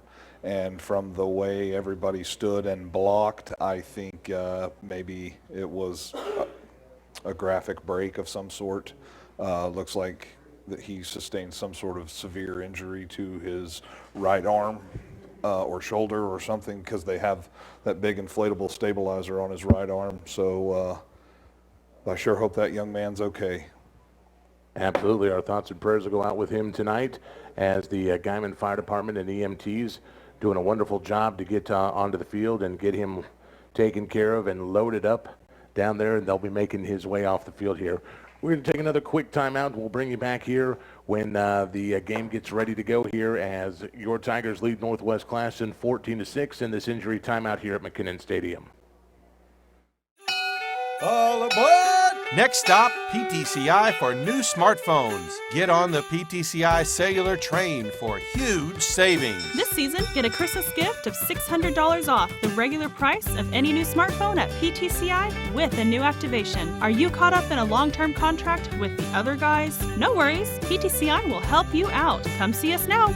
Check us out at ptci.net or call 580-338-2556. Don't waste another night waiting on slow internet. Download files in a flash with 50 meg internet, lightning quick uploads, and no size limit or cap with PTCI. For just $60 a month, you can have incredibly fast, dependable internet. And we'll even throw in 6 months of whole home Wi-Fi for free. If you're tired of thinking up ways to keep your eyes open while waiting on slow internet, call PTCI today. PTCI.net or 580-338-2556 now.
3:28 to go. Let's set this back up for you after this long injury timeout is over, as the EMTs have the young man, Renzo Pruitt, got him all to the ambulance and taken care of. And again, prayers to that young man as he's on his way to the Memorial Hospital of Texas County tonight.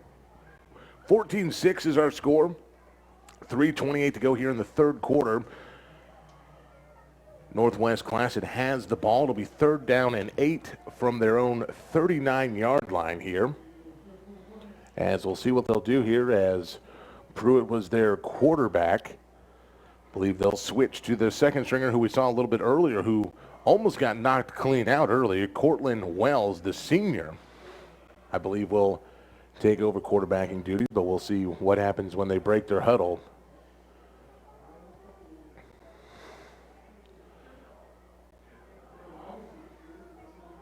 Waiting on the referee to get the teams up to the line of scrimmage here, and I think he's telling them it's time to play, boys. Here we go. And referee, yes, says, here we go, start the clock. And Piedmont's jumped up 34-21 over Woodward.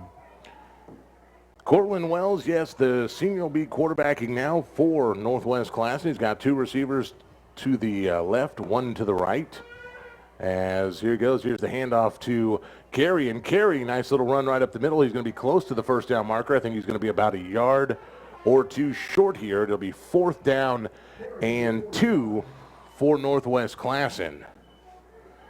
Kyron Carey, the sophomore, has been the workhorse all night in this Northwest Classen run game. And they are going to go for it here on 4th and 2.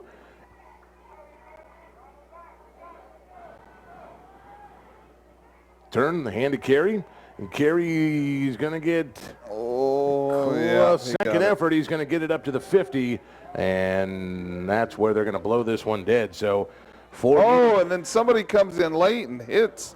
Wow, number 57 just got him a unsportsmanlike conduct penalty. So again, way after the play. Needed 2, they got 4, and a late flag comes in. I believe this one's going against Northwest Classen. Yeah, I'll be surprised if this doesn't go against number 57, George Allen. He's an offensive lineman, and way after the play, after the ball runner even got up off the ground, he shoved one of our guys to the ground. So let's see what the call is here.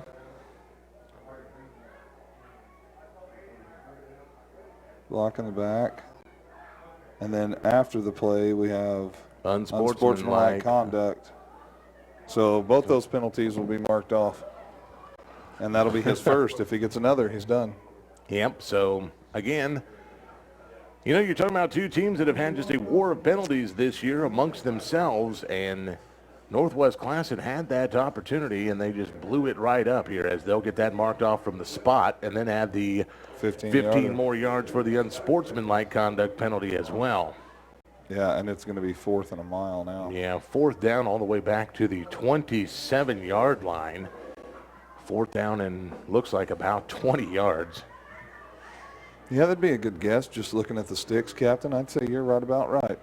So went from 4th and 2 to 4th and 20 on 2 big mistakes. Yeah. Yeah, and you got to, I mean, you always hope that calmer heads prevail, and sometimes emotions get to flowing. We've seen it with the Tigers happen, but this late in the year, with all that these 2 teams have been through, we want to finish the season with good sportsmanship. Yep, and that'll bring the punt team on for the Knights, as Castaneda will come in to punt it away again. He'll be standing on about his own 13-yard line to boot this one away. Castaneda, good snap, and he's going to get the boot to this, and again shanks it out of bounds, and it's going to land at about, went out right here in front of me. Right in front of us at about the 47 or so of Guymon. But we'll see where they actually give it right to the 50. So they're going to say it went out of bounds directly at the 50, and that's where Guymon will have the ball with 2:08 to go here in the third quarter and an 8-point lead. Let's add to that. 14-6. Let's add to that. I'd like to see them keep the offense moving. Keep the offense on the field for a little while too. It'd be nice to see a nice little drive here. Put a few more insurance points on the board. Yeah, because I mean a touchdown and a 2-point conversion, and it's a tie ball game. So This is still anybody's game. German Maisto operating under the center, 2 receiver to the right. Here goes Sappington in motion, and there's that late handoff to Harvey De La Rosa, and he's going to lose a yard on the play. So it'll be 2nd down and 11, and the ball back into Tiger territory at the 49. So, yeah, again, that delayed handoff to De La Rosa, and he can't get his legs churning. And that, again, we've seen it all night long from that front 3 and front 4 of Northwest Classen. They've been tough to run straight up the middle, especially when they get some good penetration on our offensive line. Here's Maisto rolling to the right, looking to pass, throws it up, and that one tipped in the air. I think that defender got there a little early, but they're going to let that one play. Going to let that one slide for Guymon, and nice coverage defended there by Nick Pearson. Nick Pearson, the one who returned the kickoff earlier in the game to give Northwest Classen their 6. So it'll be 3rd down and 11 for the Tigers from the 49-yard line.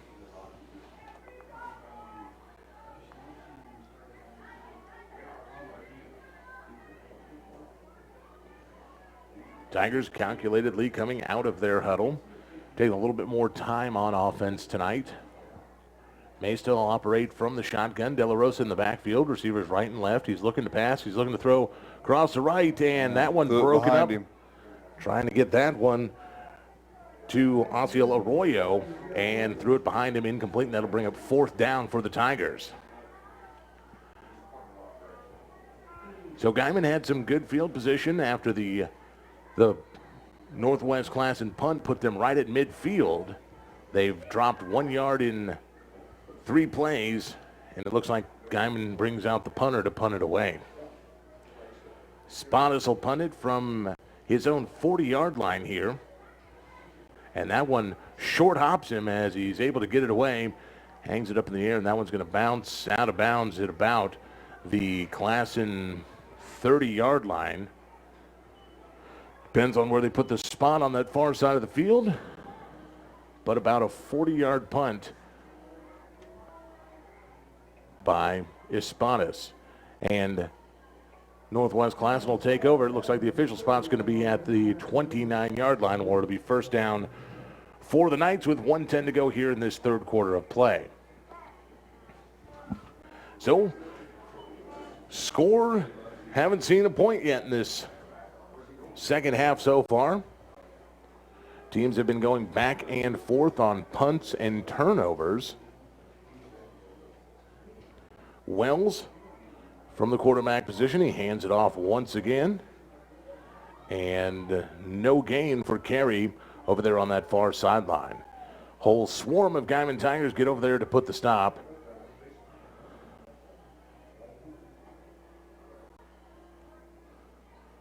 Dakota Tyree in there, along with Tristan Martinez, whose name we've called several times tonight as well.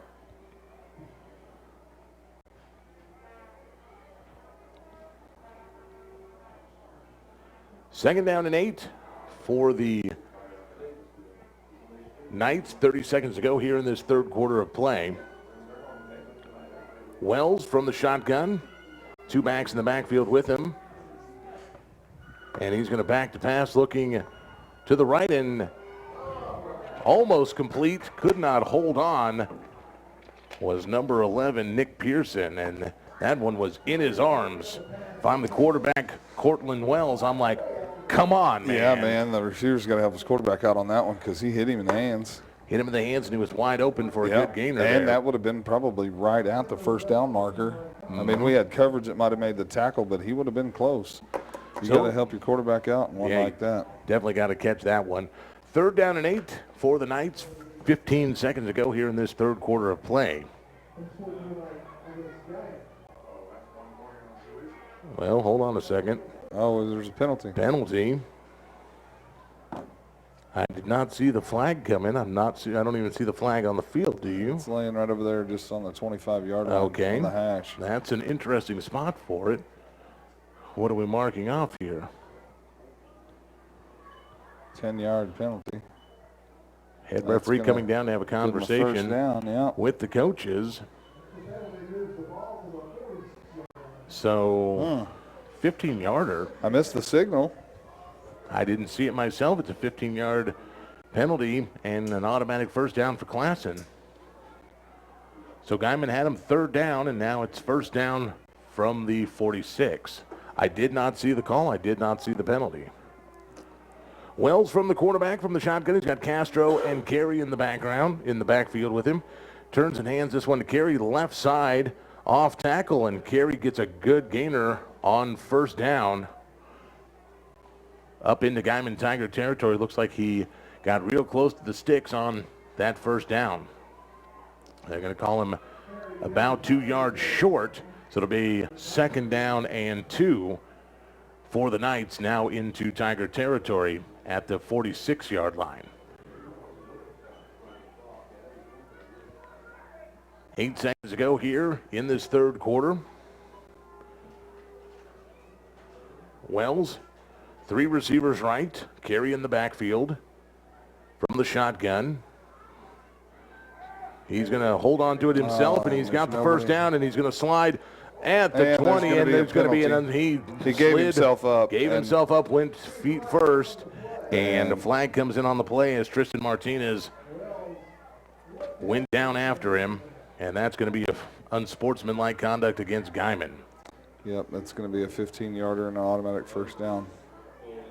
Still showing a 2.5 on the game clock.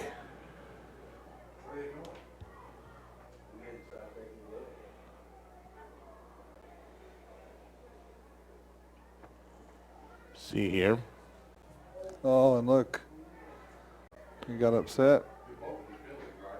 Well, shows a face mask against Classen. Unsportsmanlike. Or personal foul against Guymon. So they do the 10, the 15, they get a 5 yards. That's it's going to. So we're going to mark out 10 yards against Northwest Classen. That takes it back. Mark off 15 yards against the Tigers. Yep.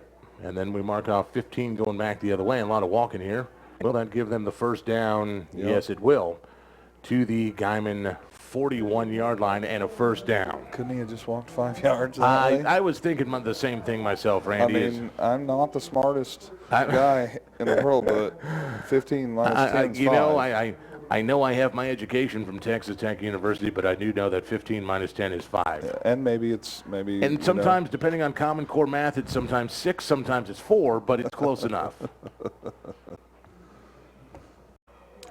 Either way, it'll equal a first down for Northwest Classen as the quarter comes to an end. That'll put 3 in the books. Your Guymon Tigers still leading 14-6 over the Northwest Classen Knights. We'll take a break. We'll be back for the fourth quarter. You're listening to the Home of the Roar on KKBS. All aboard!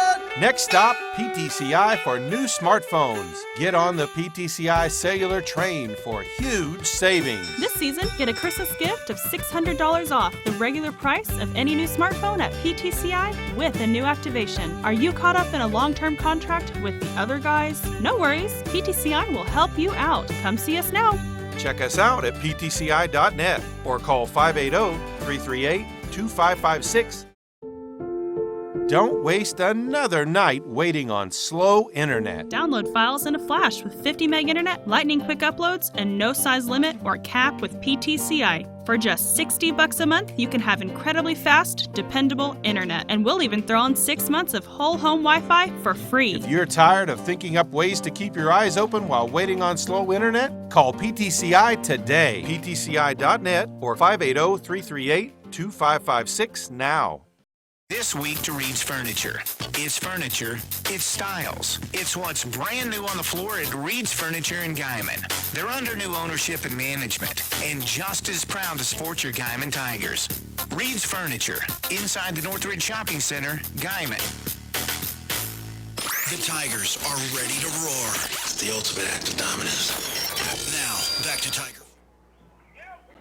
And we're back to start the fourth quarter. Northwest Classen as Wells hit on the release and overthrows his receiver to the right side. Again, another Classen receiver that had broken open and overthrows Nick Pearson once again, but it was tough to throw. maybe it was a little over his hands, but from here it looked like it was a catchable ball. Very catchable ball, but he has been thrown high on his receivers tonight. So yeah, and, he's also had Tigers in his face throughout the last several times he's tried to pass. And Cortland Wells came in earlier in the game. He came in for like one play and got basically ding-donged over here on the sidelines. Started to slip and fall and then almost got knocked clean cold out. And there, Classen goes back to the ground game with Kyron Carey. And Carey on second down will get a good 6 yards there, make it third down and about 4 yards to go. Just underway here in the fourth quarter from McKinnon Stadium in Guymon. Guymon leading this game 14-6 over the Northwest Classen Knights. A battle to stay out of the District 2 cellar tonight. Battle of the basement. Classen from the Guymon 34 trying to equalize here as we open the fourth. Cortland Wells, the quarterback. He's got Castro and Carey in the backfield. And Carey finds a hole, and he is down to the 20-yard line, and that should be good enough for a first down by Kyron Carey. Yep, Classen's starting to have a little success with their running game now. Guymon's front four have got to dig in here and close those running lanes. Classen hasn't had much success to the outside tonight, but they sure have had some success straight up the middle here in the last few series. Yeah.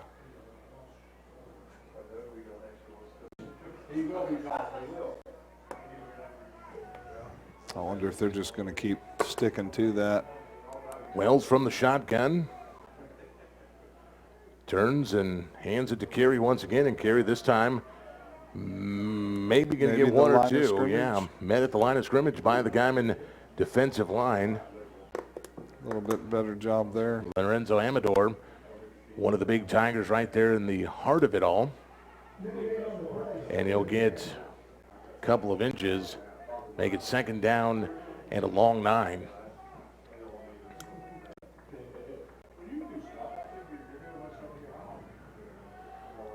Guymon fans made a lot of noise tonight. Good to hear on senior night here in Guymon.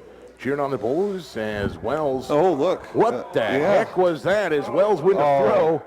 And they're going to call this an incomplete pass, but it came out of his hands. Forward. His arm was moving forward, but that had been the ugliest play I ever seen. Well, I don't know that he ever had the ball to actually, bring his arm back to pass it. I think he was bobbling it the whole time. And we don't have replay or anything, but I enjoy how he did the whole shaking of the hand like maybe I shouldn't have had any popcorn at halftime routine.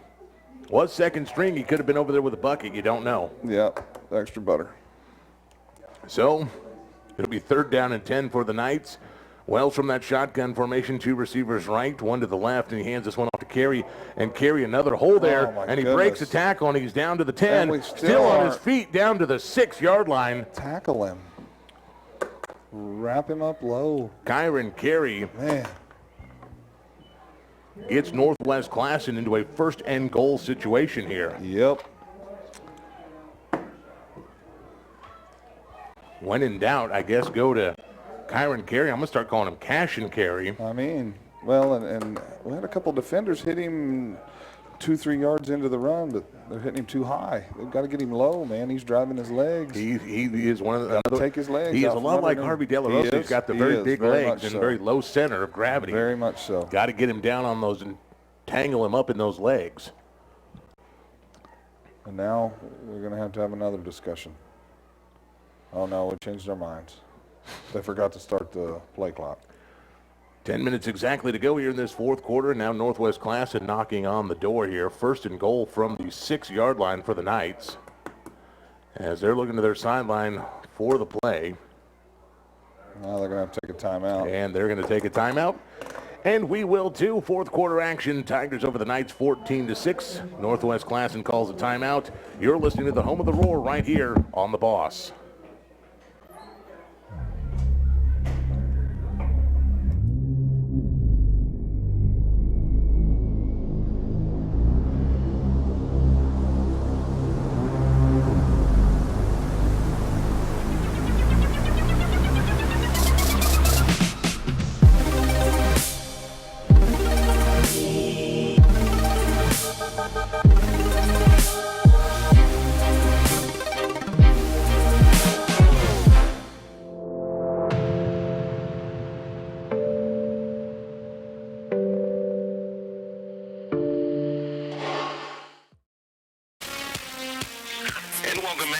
exactly to go here in this fourth quarter of play.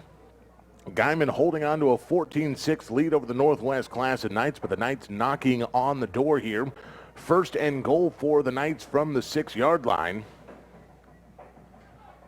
Guymon's defense going to have to bear down and do something to stop Kyron Carey, who has carried this Knight team on his back all the way down to the goal line, the big running back. Only a sophomore, Randy. Oh, wow. Yeah, we're going to see him for a couple more years.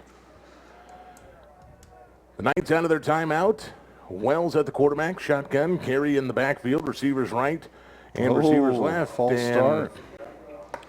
Or offsides. Yeah, they're going to get that offsides. A hard count by Wells is going to get Guymon called for the offsides here, and they're going to give him half the distance to the goal line. So it'll make it. He stepped that off the full 5 yards. Shouldn't that be half the distance to the goal? We were inside the 10. Well, I think it may be the angle. I think it's down at the 3 is where they've got it. So first and goal from the 3 for the Knights. The turn, the hand to Carey. He finds a hole. He barrels into the line. And I think Guymon stopped him right at the line. No signal from the officials. Yeah, they're spotting him short of the end zone. So he's short.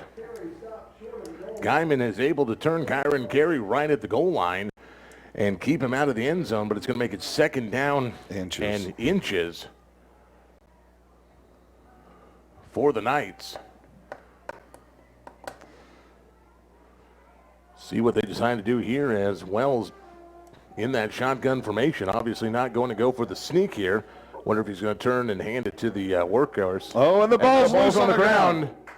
Oh, Carey able to be lucky on that one. Ooh. I know they're not Bishop McGinnis, but they had the luck of the Irish on that one as the Knights able to fall on it.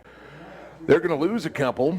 Going to make it third down and goal now back to about the 2-yard line for the Knights. So they had first and goal from the 3 and 2 unsuccessful plays.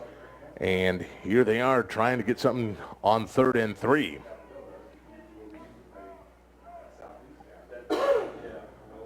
Guymon trying to keep the Knights out of the end zone here.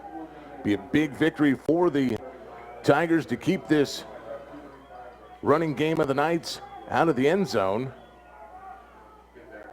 Oh, yeah. And they got the quarterback. Oh, the ball's loose. And the ball's loose. Wells held it like a loaf of bread, and it's on the ground. And we're going to see. Yes, Tiger ball. Guymon Tiger ball. So the most terrible play calling on earth by Cortland Wells, the senior. He should know better. Held the ball gingerly with one hand like he was palming a basketball, and the Tigers smacked it out and took it away on 3rd and goal. Yeah. So the Tiger defense turns away the Knights here and salvages their 8-point lead.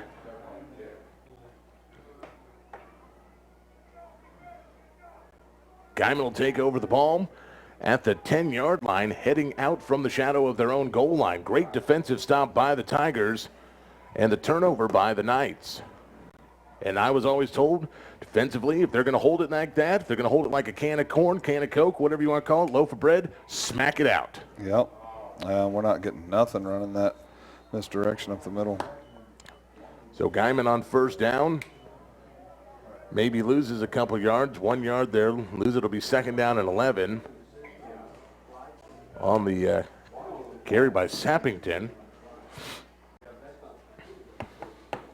8:05 to go in this ball game, and the time can't run fast enough for the Tigers here. Yeah. As they're trying to get out of this season and with the win and stay out of the basement of District 2 from a Knights team that just won't go away.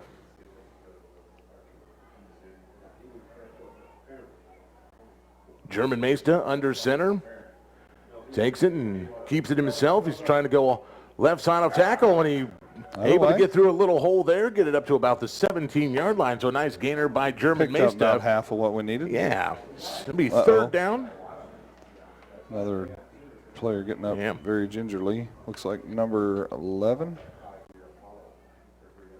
Number 10. That's their running back. That's Kyron Carey. So the Knights don't want to see him limping off the field. He's been their only offensive weapon tonight.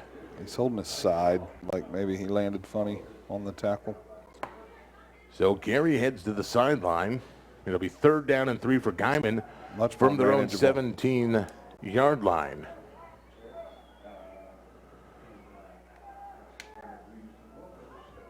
Mesta under center. Sappington in motion. And Mesa's going to keep this one, and he's going to get the first down and more up to the 30-yard line, 32 before he is dropped by the Knights. So a great run by German Mesa, but a late flag comes in from across the far side of the field. Yeah, and that's on us. It's going to be against Guymon there as De La Rosa is upset. That's on him. He saw the flag, and he's upset by it. So I think it's him. He blocked in the back. Block in the back on Guymon, and a great run by German Mesa is going to be erased from existence after we march off the penalty.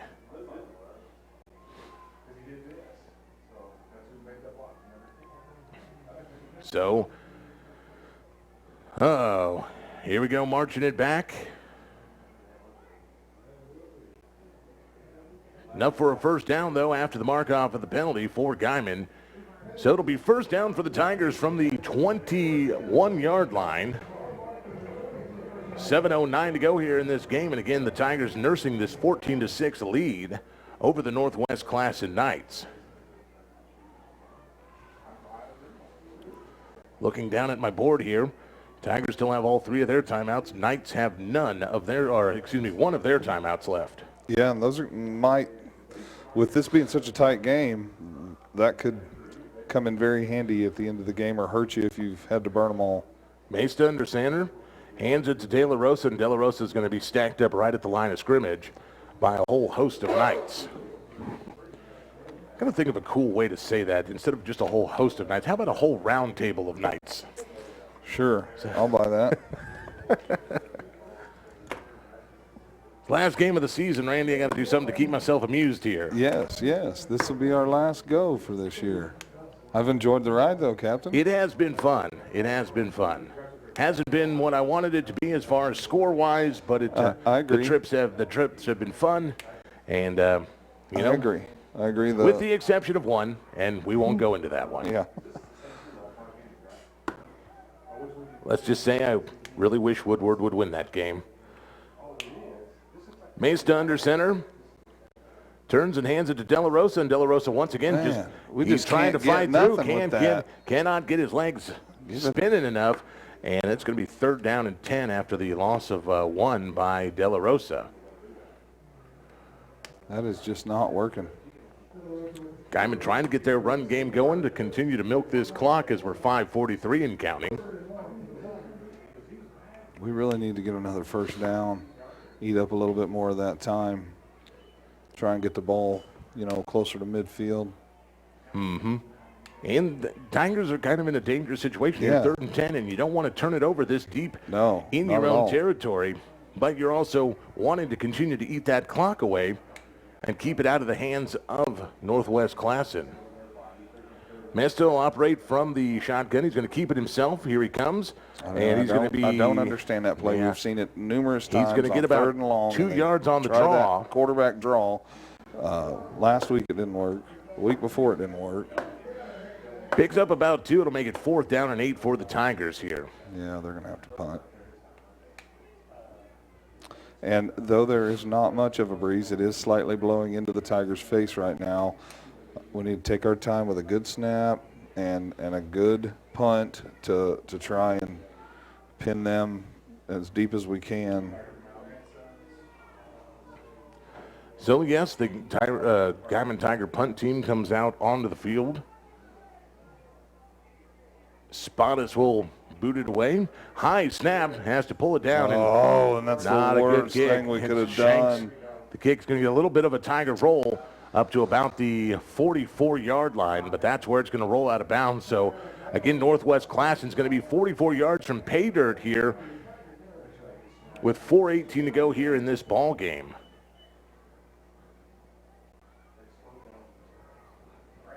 Again, the Knights here just not going away for the Guymon Tigers. Yeah. Tigers trying to get that knockout punch, but have not been able to get it yet. And now they're giving Classen another golden opportunity from the 44. Coach Wadley's got to dial it in, and he's got to keep them pumped up here, and they've got to just play their hearts out this last 4 minutes. Wells from the shotgun, 2 receivers to the right, hands it to Carey. Carey right side with room, and he gets it to the 30. He's down to the 20, and he's going to get knocked out of bounds at about the 18, and a late flag is going to be a face mask. Yep. Way on that far side of the field. And that's going to put them inside the 10-yard line. Kyron Carey, another big run. About 20-some-odd yards there in that carry, and it's going to be a nice mark-off after the penalty. And, horse collar. Horse collar, yeah. I haven't seen that one called very many times this season. Oh, and if I'm not mistaken, Captain, they're going to mark that completely off. Or is that a half the distance? 3, 4, 5, 6. He went half. Half they the were to distance 16, to the goal line, so they took him to the 8. So, it'll first be and goal. First down and goal from the 8. So from the 44 to the 8 after the penalty mark out for the Northwest Classen Knights. And again, team that just will not go away here tonight as Guymon still nursing an 8-point lead and climbing the door here for the second straight series. Wells looking to throw way to the back of the end zone and way over the heads of everybody. Throwing the ball. Yeah, keep throwing it. That's what I'm saying. I think that's the best thing. Handing it off the number 10 is what I want him to stop doing. I think that's the best thing that Guymon can ask for is that Cortland Wells continues to try to throw the ball. He, as we like to say out here where there actually are barns, and I know they don't have many of them in the city, he hasn't hit the broad side of one tonight. Yeah, it has been a struggle for him, and I know being the backup and all, but he has overthrown a great deal of his passes since he took over this quarterback position. But so Wells from the shotgun once again, 2 receivers right. Castro and Carey. The hard count got us again. Let's give them half of it again. Wow. Man, shooting ourselves in the foot. Another penalty on Guymon. Season's going to end the way it started. We have been shooting ourselves in the foot with penalties from week 0, and we just cannot get away from it. Second down and goal now from the 4 after the mark-off of the penalty. And then we got guys out there dancing. We got a defender out there trying to do some funny dance, and Wells, 2 receivers on that short side of the field. Castro and Carey in the backfield. Here goes Carey. He's going to cut it up into the end zone and touchdown Northwest Classen. So 3 yards out, and Kyron Carey, the sophomore, gets it into the end zone.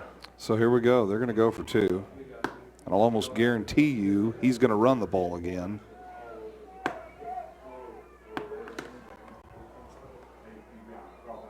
Here they come with their large package. They're bringing in some big linemen here. Oh, yeah, number 61 just came in. Yeah. Henry Lee. And timeout is called by the Tigers. And we're going to take one as well. You're listening to Guymon Tiger Football right here on The Boss.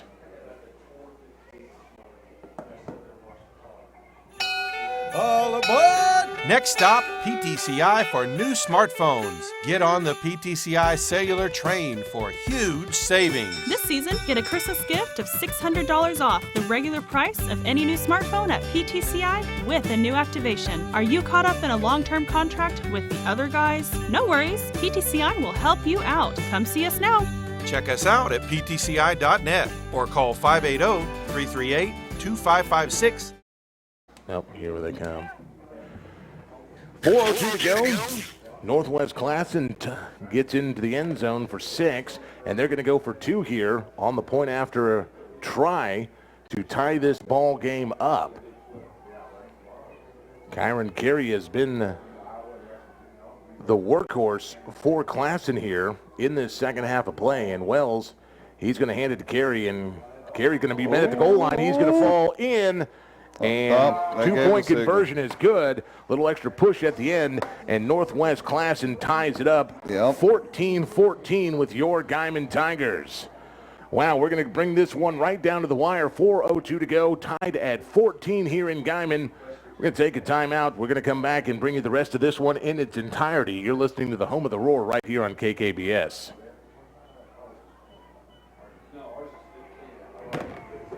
They're going to end up screwing around and lose this game. Don't waste another night waiting on slow internet. Download files in a flash with 50 meg internet, lightning quick uploads, and no size limit or cap with PTCI. For just $60 a month, you can have incredibly fast, dependable internet. And we'll even throw in 6 months of whole home Wi-Fi for free. If you're tired of thinking up ways to keep your eyes open while waiting on slow internet, call PTCI today. PTCI.net or 580-338-2556 now. 2014 following his untimely murder. The Frog Foundation supports marriages of military, veteran, and first responders. Is supported by over 600 farm and ranch stores, of which Standard Supply Big R is a member. Join the efforts. Support the cause by stopping in Standard Supply, Guymon and Liberal, November 1st through the 17th. For more, see KTBS.com. The Tigers are on. Pretty badass. Now, back to Tiger football. So we're back, 4:02 to go here in this ball game as Northwest Classen kicks off and kicks it out of bounds. It'll give Guymon good starting field position. We're tied at 14, ladies and gentlemen, as Northwest Classen came back pushing with the big running back, Kyron Carey, the sophomore. He's been their workhorse. He got him into the end zone. He got that two-point conversion. And now Guymon's offense has got to get something going here, as they've got the ball on their own 35-yard line and 4 minutes to do something. Momentum has definitely swung to the way of the Knights, Randy. It has. This second half, we haven't been able to put up any points, and they've definitely got the momentum on their side. Nice pass and catch from good little 3 or 4 yard pickup. I like it. And it's simple. It's throws not it complete overcomplicated. to Fernandez. Fernandez picks up about 5 yards, 4 or 5 yards on first down and make it second down and 6. He sure had a heck of a night. We've called Elion Fernandez's name a lot tonight, and as a senior, I'm glad to see him going out with such a good game.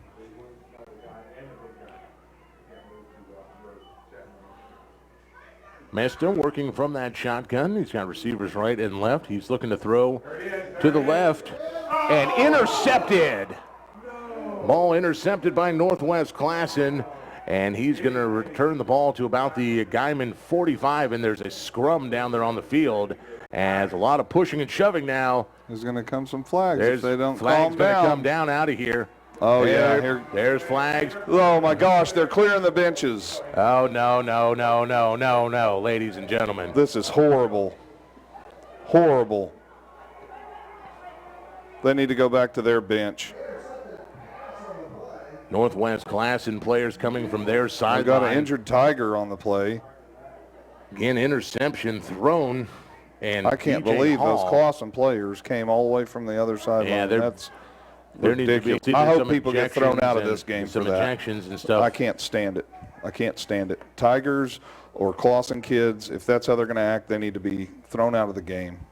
So let's see if that's, I can't tell the number. It looks like 36 is the play of the Tiger that just came up off the ground. Osceola Arroyo, and I hate to see that. We're going to see somebody leave. Even Sappington was down on one knee there for a second, and the referees are sorting this one out. What a great ball game to have something like this mar things.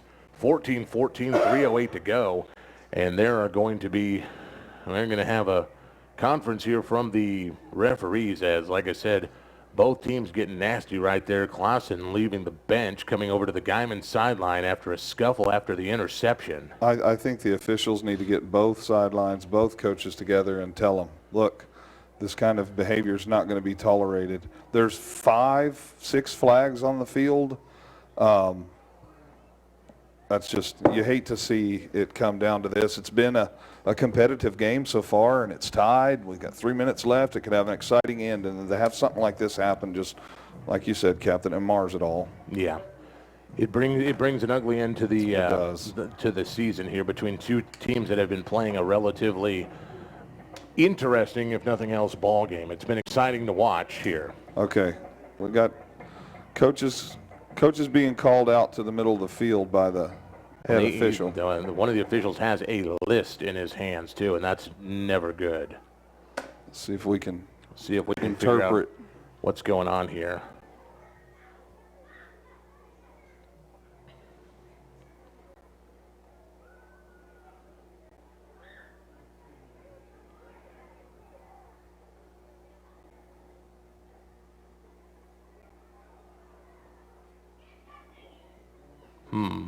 Still no indication of anything from the officials. And while we're watching them, let's go ahead and thank some of the great sponsors of Tiger football out there this year, including TEL Oil and Play Like a Girl Women's Fitness Center, the only women's-only fitness center in Guymon. Autumn resolutions asking that you be open to positive change.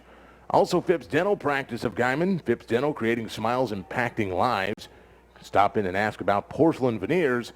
And your Guymon Car Wash's Typhoon Illusion in the Rainmaker, now with new brightening effects. Guymon Car Wash's Typhoon Illusion on 12th Street and the Rainmaker on 8th and Main. Conversation still carrying on out there, Randy. Yeah, I was just watching as it breaks up to see what kind of indication we get from the officials. Coaches headed to their respective sidelines. Okay. Dead ball, unsportsmanlike conduct against Guymon. Against Classen, and there's ejections. Unsportsmanlike conduct against the Tigers. And there's an ejection. So we have at least 2 players, one from each team, being ejected. I'm not sure who the fight was between. You'll know as soon as you see the Tiger walking off the sideline. Number 65 is headed off the field for the Tigers. And they have a player that's going to be asked to also leave the field. Jalen Vargas was the player for the Guymon, asked to go, and can't see. I'm looking over at the far sideline here. And who's being told to leave for Classen? And well, he's got his jersey up, so I can't read his number. 50, I believe, is his number. Yep, number 50. Darian Yarbrough. So Darian Yarbrough and Jalen Vargas. Jalen Vargas have been ejected, both from this game for their unsportsmanlike conduct. And now, for those that are watching, you can see it. For those that are not, they have the 11 players of the Guymon team and the 11 players of the Classen team in the field, middle of the field with the officials, explaining to them, keep it clean. We're all giving handshakes and head slaps, and we're saying, hey, calmer heads need to prevail. Let's finish this last 3:08. It's tied, so what's happened thus far is irrelevant. It's the last 3 minutes and 8 seconds that are going to determine this game, and let's keep it clean. So here's where we stand. 14-14, 3:08 He's got to to go. leave the sidelines, though. Okay, there he goes. I was going to say, once you're ejected, you cannot stay on the sidelines. You have to leave the game. Northwest Classen's ball after the interception. First down and 10. Here's the turn in the hand to Carey. He's going to try the left side. He's going to get down the field. 30, down to the 25, and he's pumped out of bounds by Elaine Fernandez. And there's going to be a flag on the play as well. So Carey got down to the 25-yard line. To me, that's kind of back in the area of holding. That is isn't in it, the area. I would think that's in the area of holding. And that's what I thought. That's what you're going to get, holding well, that's good. against Classen. So that wipes off back 'em up. A big run by the Knights. Yep, that's going to back them up.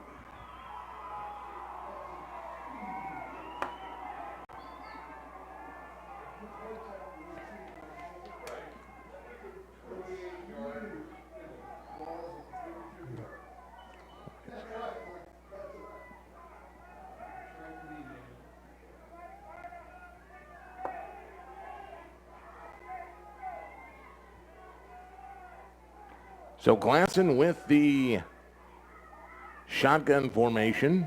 It'll be first down and 20 back at their own 48-yard line. Wells looking to pass, and good defense. Who was that? Up. 36. That was an amazing job by Arroyo to get his hand up there and knock that ball down. And the quarterback took a hit right as he let the ball go. Right as he let the ball go. So it'll be second down and 19 for the Tigers. Here we go. Excuse me, second down and 19 for the Knights. Tigers trying to hold on. 2:50 to go here. Here's the handoff to Carey, and he goes right side this time, and he's going to get knocked down at the It's going to be about 3rd and 12. 40. Yeah, and I think he might be hurt because he got hit. He got right helicoptered on that one. He might be slow getting up. He took a hit to the knee. Well, and he was gimpy earlier. Remember, we saw him get up slow earlier. He went off slow. And he's having a hard time walking off on his own accord. That's not good. Hate to see somebody get a knee injury.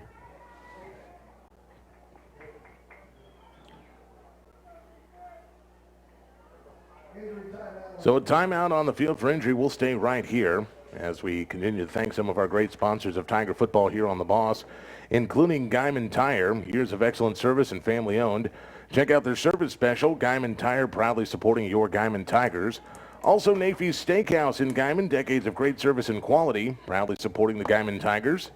And PTCI, high-speed internet filling your home with whatever your family needs. Check out the speeds at ptci.net. Thank you to those great sponsors of Tiger football right here on The Boss.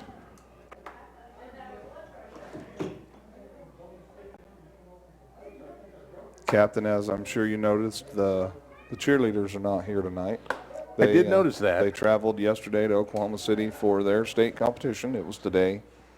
And as most people know, my wife is the cheer coach for the high school, and they're on their way home. They got 9th out of 27.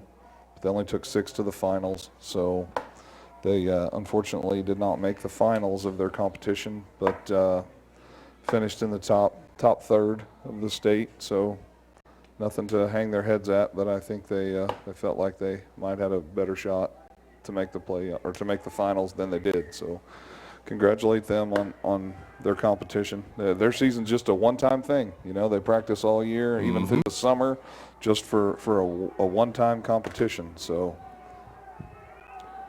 3rd down and 12 for Classen. Moss. And again. Wide open. But wide open and catchable ball. Romeo Cox couldn't do it. Wells, excuse me, the quarterback, and that's going to make it 4th down for Classen. And without Carey in the game, they've got nothing. Carey's not in the game. They do not hand it off to their other running back, Richard Casto. And what do you do here? Do you let your punter try and pin them deep, I guess? I mean, I guess so. Hope for maybe another go for it. Hope for maybe another turnover or something of the like. I guess. And in 2:15, we've got to hope to be able to move the ball and get down either into field goal range or put one in the end zone. We're going to have a chance. We're going to have a chance to score and avoid an overtime. So a timeout by the Tigers, and again, we'll stay right here as the season ticks down. 14-14, 2:15 to go here in this ball game. That's my kind of play right here, Captain. Coach Watley's out there with the whiteboard. He's drawing something up.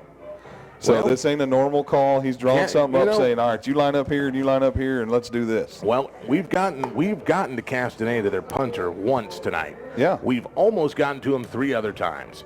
If there's ever a time to block this punt right back into his face, it's now or never. Yeah, but at that same time, you got to tell whichever one of your kill guys it is that's going in for the block, if you can't hit the ball, don't hit the punter. Because the last thing you want to do is hit the punter and give them a 1st down and they keep the ball.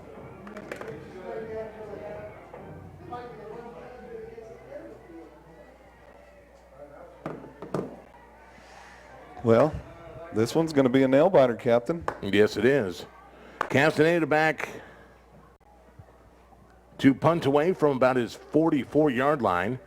And here comes the Tigers, and he's going to get it off. He gets a good punt. And this one's going to take a class and roll down to the goal line where they're going to down it at about the 1-yard line. They couldn't have asked for better. No.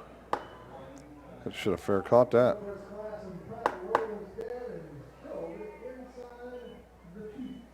That's going to be a long field for some points in 2 minutes.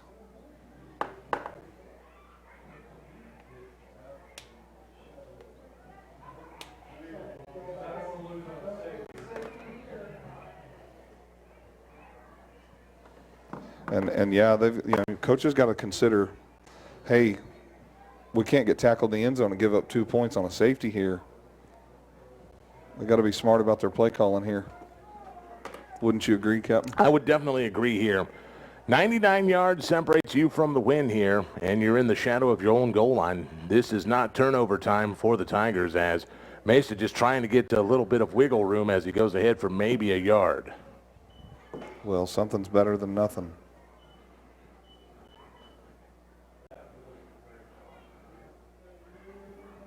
Just get it off the goal line is what you want to do in this situation. Don't turn it over. And certainly don't get a hold or a bad penalty in your own end zone. The worst thing they can do is get a safety right here. Mm-hmm. But any self-inflicted mistake, we've got to avoid it. We've got to avoid it. And like that, wise play. We got 3 yards of breathe, 2 yards, 3 yards of breathing room. Just got to be smart with the ball. Mista trying to pass it out of the end zone. Knocked away. Almost. Knocked away at about the 16-yard line. Wow. Dakota Tyree definitely had a beat on that one on a good throw from German Mista out of his own end zone. Yeah.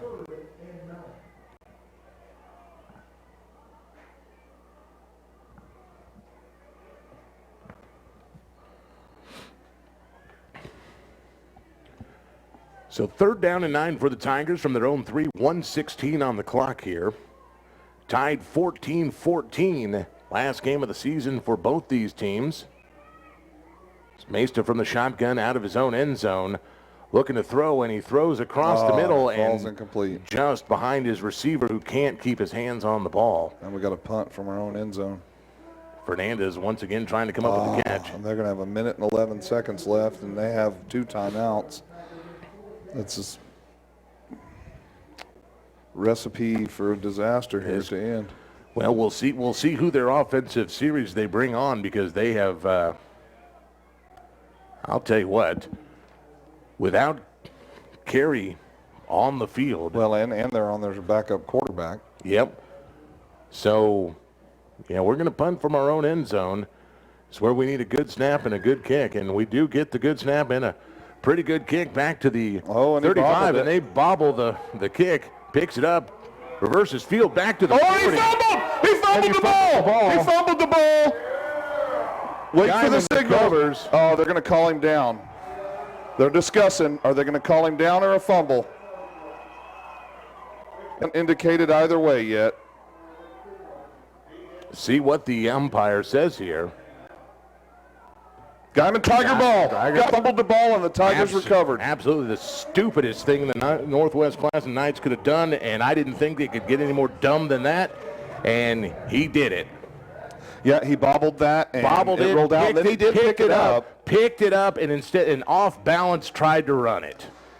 Now, he had to recover the ball, I get, because once he touched it, it's live. I know he had to recover it. At the same fall time. On it. Yep. You were at the 35-yard line. Fall on it. And that one falls the Tigers' way. Here we go. Yep. Minute and 2 seconds left. Great news for the Tigers here is Mesta now with the snap on the ground and a flag coming in. A hold coming in anyway. And Mesta just throw it away. Rolling around bounds and away. So it's a holding anyway. We're going to back up 10 yards. Wow. Guymon cannot get the dagger in on the Northwest Classen Knights here. We can't get away from the self-inflicted penalties. We're shooting ourselves in the foot. So holding against the Tigers. Back them up 10 more yards.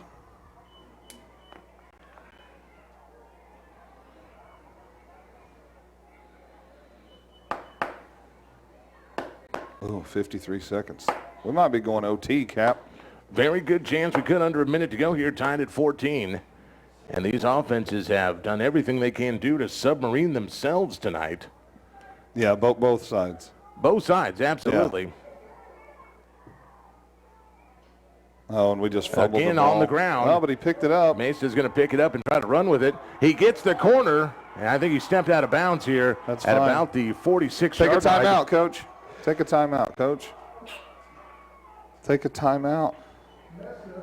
So German Mesa with a great pickup here, 45.7, and the Tigers are into night territory here.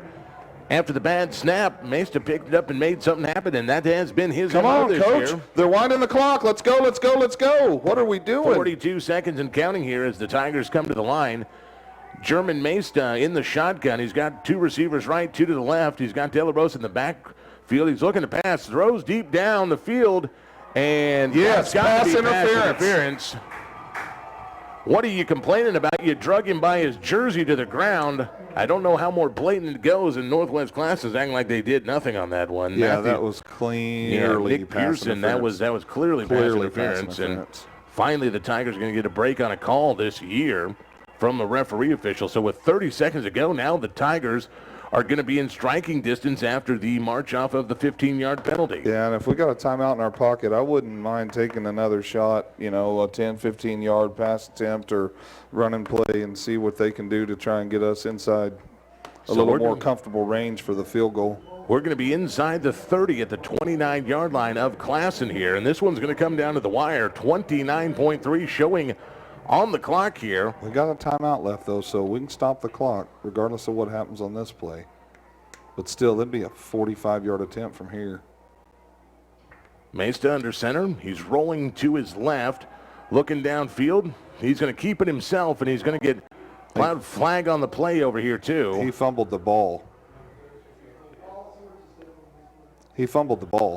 And there is a flag down as well. We'll see what the referees come out of the pile with. Northwest Classen seems to think they have it. Holding against the Tigers declined and first they down recovered Northwest Classen. So one turnover leads to another. So again, just cannot get the dagger in on these Knights tonight. With 21 seconds left, it looks like we're going to OT.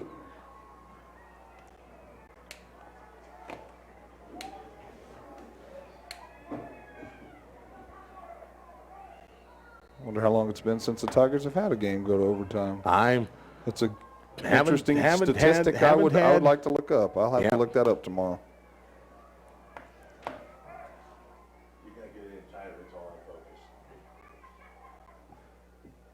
Classen with the ball, 21.6, and they're going to kneel it. They're going to play for overtime. They're going to say, let's take it to overtime. Yep.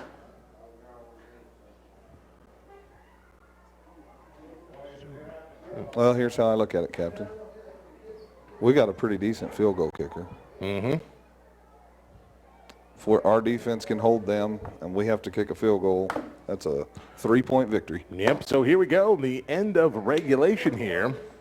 And we're going to stay right here because we got nowhere else to go, Randy. And we got overtime coming your way here.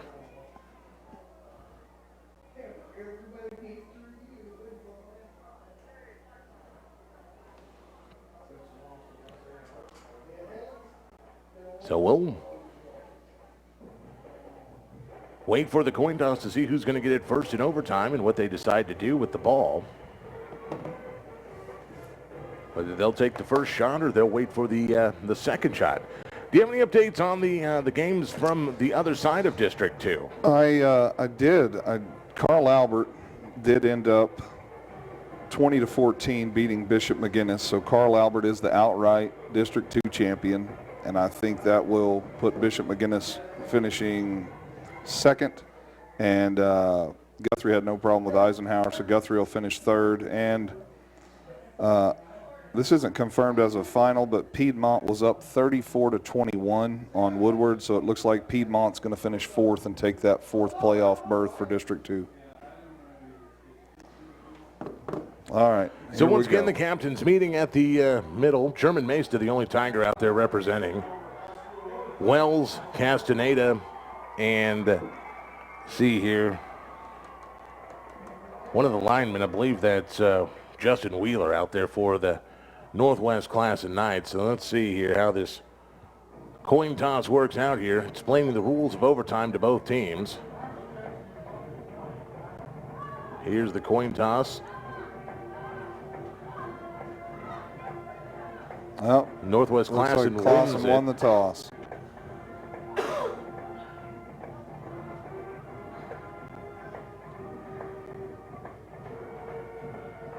So Northwest Classen wins the toss, and they choose to go on defense first. Going on defense first. So Guymon will have it. Guymon will be going and shooting for the south end zone here. Which surprises me, Captain. Well, the band and the student body to the north end of the stands, I would have picked to defend that end zone. Definitely, go away from that. A whole lot more racket down there. We can make a whole lot more noise. So we're going to go on offense first. So for those of you who don't understand the rules of overtime in high school and college, each team will get an opening possession here, and they'll have 4 downs to... He put that at the 10-yard line. I thought it went at the 20, but okay. Perhaps the overtime rules here in Oklahoma are a little bit different than I'm used to. So anyway, they're given downs to get into the end zone, and we'll see how this goes from here.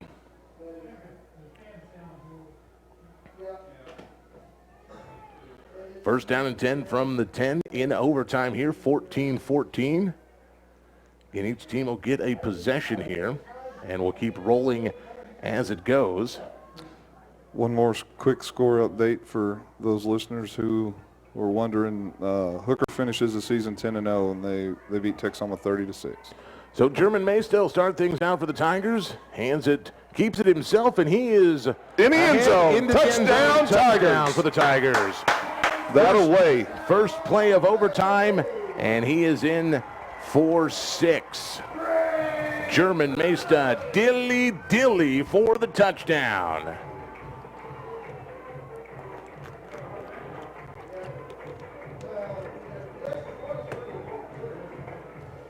So we'll wait the extra point.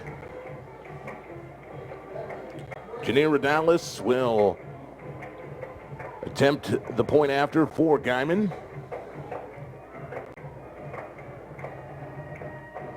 And it is up. And it is good. Yes.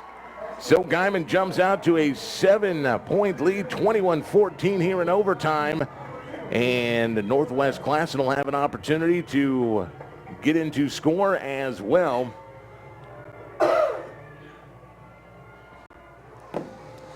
Well, German Maysta with his legs there. Captain, so many nights, unfortunately, with the clock run because of the lopsided score, we have been done so early, and here we are, almost 10:30, and we're still playing football.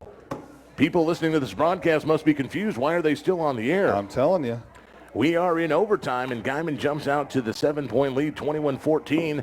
First possession, first play of overtime. German Maysta takes it in from 10 yards out for the touchdown for Guymon, and now Classen has to answer or this ball game is over.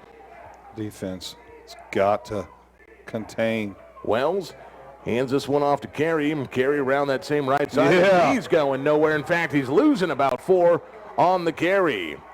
Guymon's 59. defense.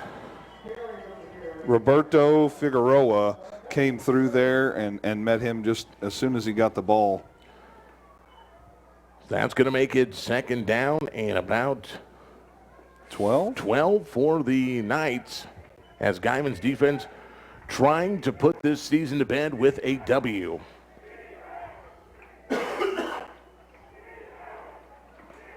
Got the crowd chanting defense. Wells from the shotgun. Oh, they're going He's looking to throw.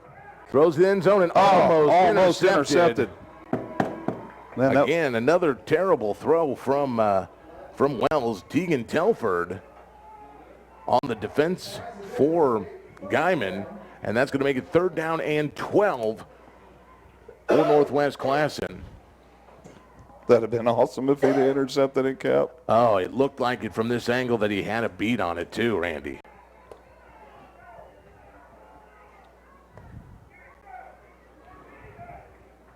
Third down for the Knights. Must get in the end zone situation. And here's the handoff to Carey, and he ain't going nowhere. Carey is dropped, and he loses another couple of yards back to the 15. So it's going to be fourth down and 15 for the Knights, and they must get in the end zone on this play. They've got another injured player on the field. It's number 10. Carey's been kind of on the ground all night. He's been banged up, and you can tell he's lost some of that force, and he is on the field right now. So, again, fourth down, 15 for the Knights, must score. And with their star running back on the turf, that means he will not be in for the next play. Captain, I got so excited I broke my binoculars. Did you break your binoculars? I did. Oh, man. When they sacked him, I got so happy I slapped him down and I broke them. Now you're going to go with the monocle look there, Dr. Well, Evil. I'm going to have to do something. I can't believe I did that. Oh, boy. It's all right. It's a memory for my first year calling the games on the radio. I mean, that's with a you. good thing. If we're gonna break things when Guymon wins, let's break things when Guymon wins. You know. Yeah. 2 years from now, if we win at Piedmont, we can burn their press box to the ground, Randy. I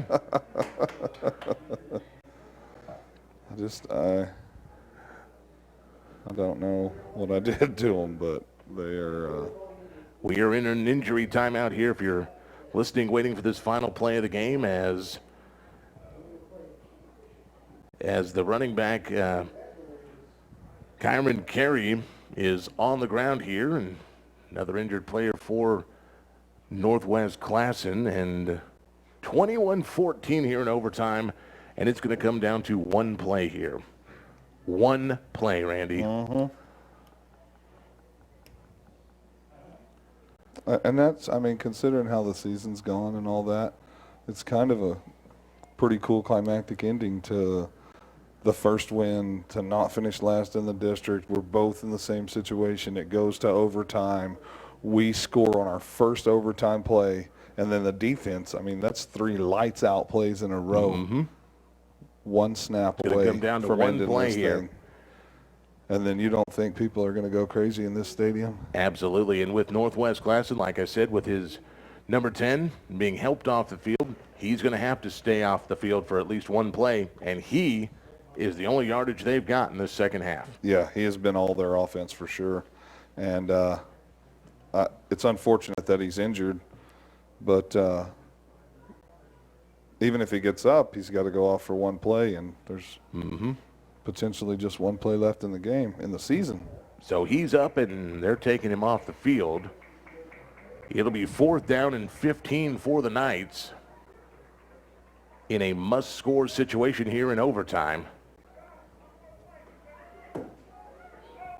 And you can hear some of the fans out there yelling, come on, one more play. One more play. One more play. The defense goes out onto the field under a hail of cheers tonight from this Guymon faithful crowd on this senior night. To be honest with you, Randy, I wish it could have been this loud every game the Tigers played here at home this season. Oh, me This is too. amazing. Now the band better stop, because they've already been warned about that once. 4 receivers to the left side for Wells. 15 yards between the Knights and the end zone. Final play of the game. And to the end zone. And that's it. And he stretches No, for the he's line. short. Stretches He's short. for the line. The football game is over. They marked him short of the goal line. It's over. Tigers win. Tigers win. Tigers win this ball game on a 14.5-yard pass from Wells to the end zone, and they come up 6 inches short. Guymon wins. The defense holds tonight for the Tigers. Your final score tonight from McKinnon Stadium as the celebration breaks out onto the field. 21-14 here in overtime. And wow, talk about climactic endings, Randy. 6 inches from the end zone. Yeah, because he reached out to the end zone. He did reach to the end zone. But his knee was down. Yes, it was. And the line judge had a perfect view, unobstructed, to see where the ball was at the time that his knee went down. And more than anything, I'm so happy for these seniors to get a win on senior night. Get a win in the last game of the season, senior night here in Guymon. Again, wow, you couldn't ask for a better game down to the wire. 21-14 tonight in overtime as your Guymon Tigers pick up their first win of the season here on the last game of the season as the 2018 season draws to a close. That was exciting, wasn't it? What a great game tonight here from McKinnon Stadium.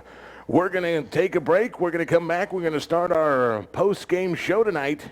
21-14, the Guymon Tigers win tonight on senior night. You're listening to the home of the Roar, KKBS.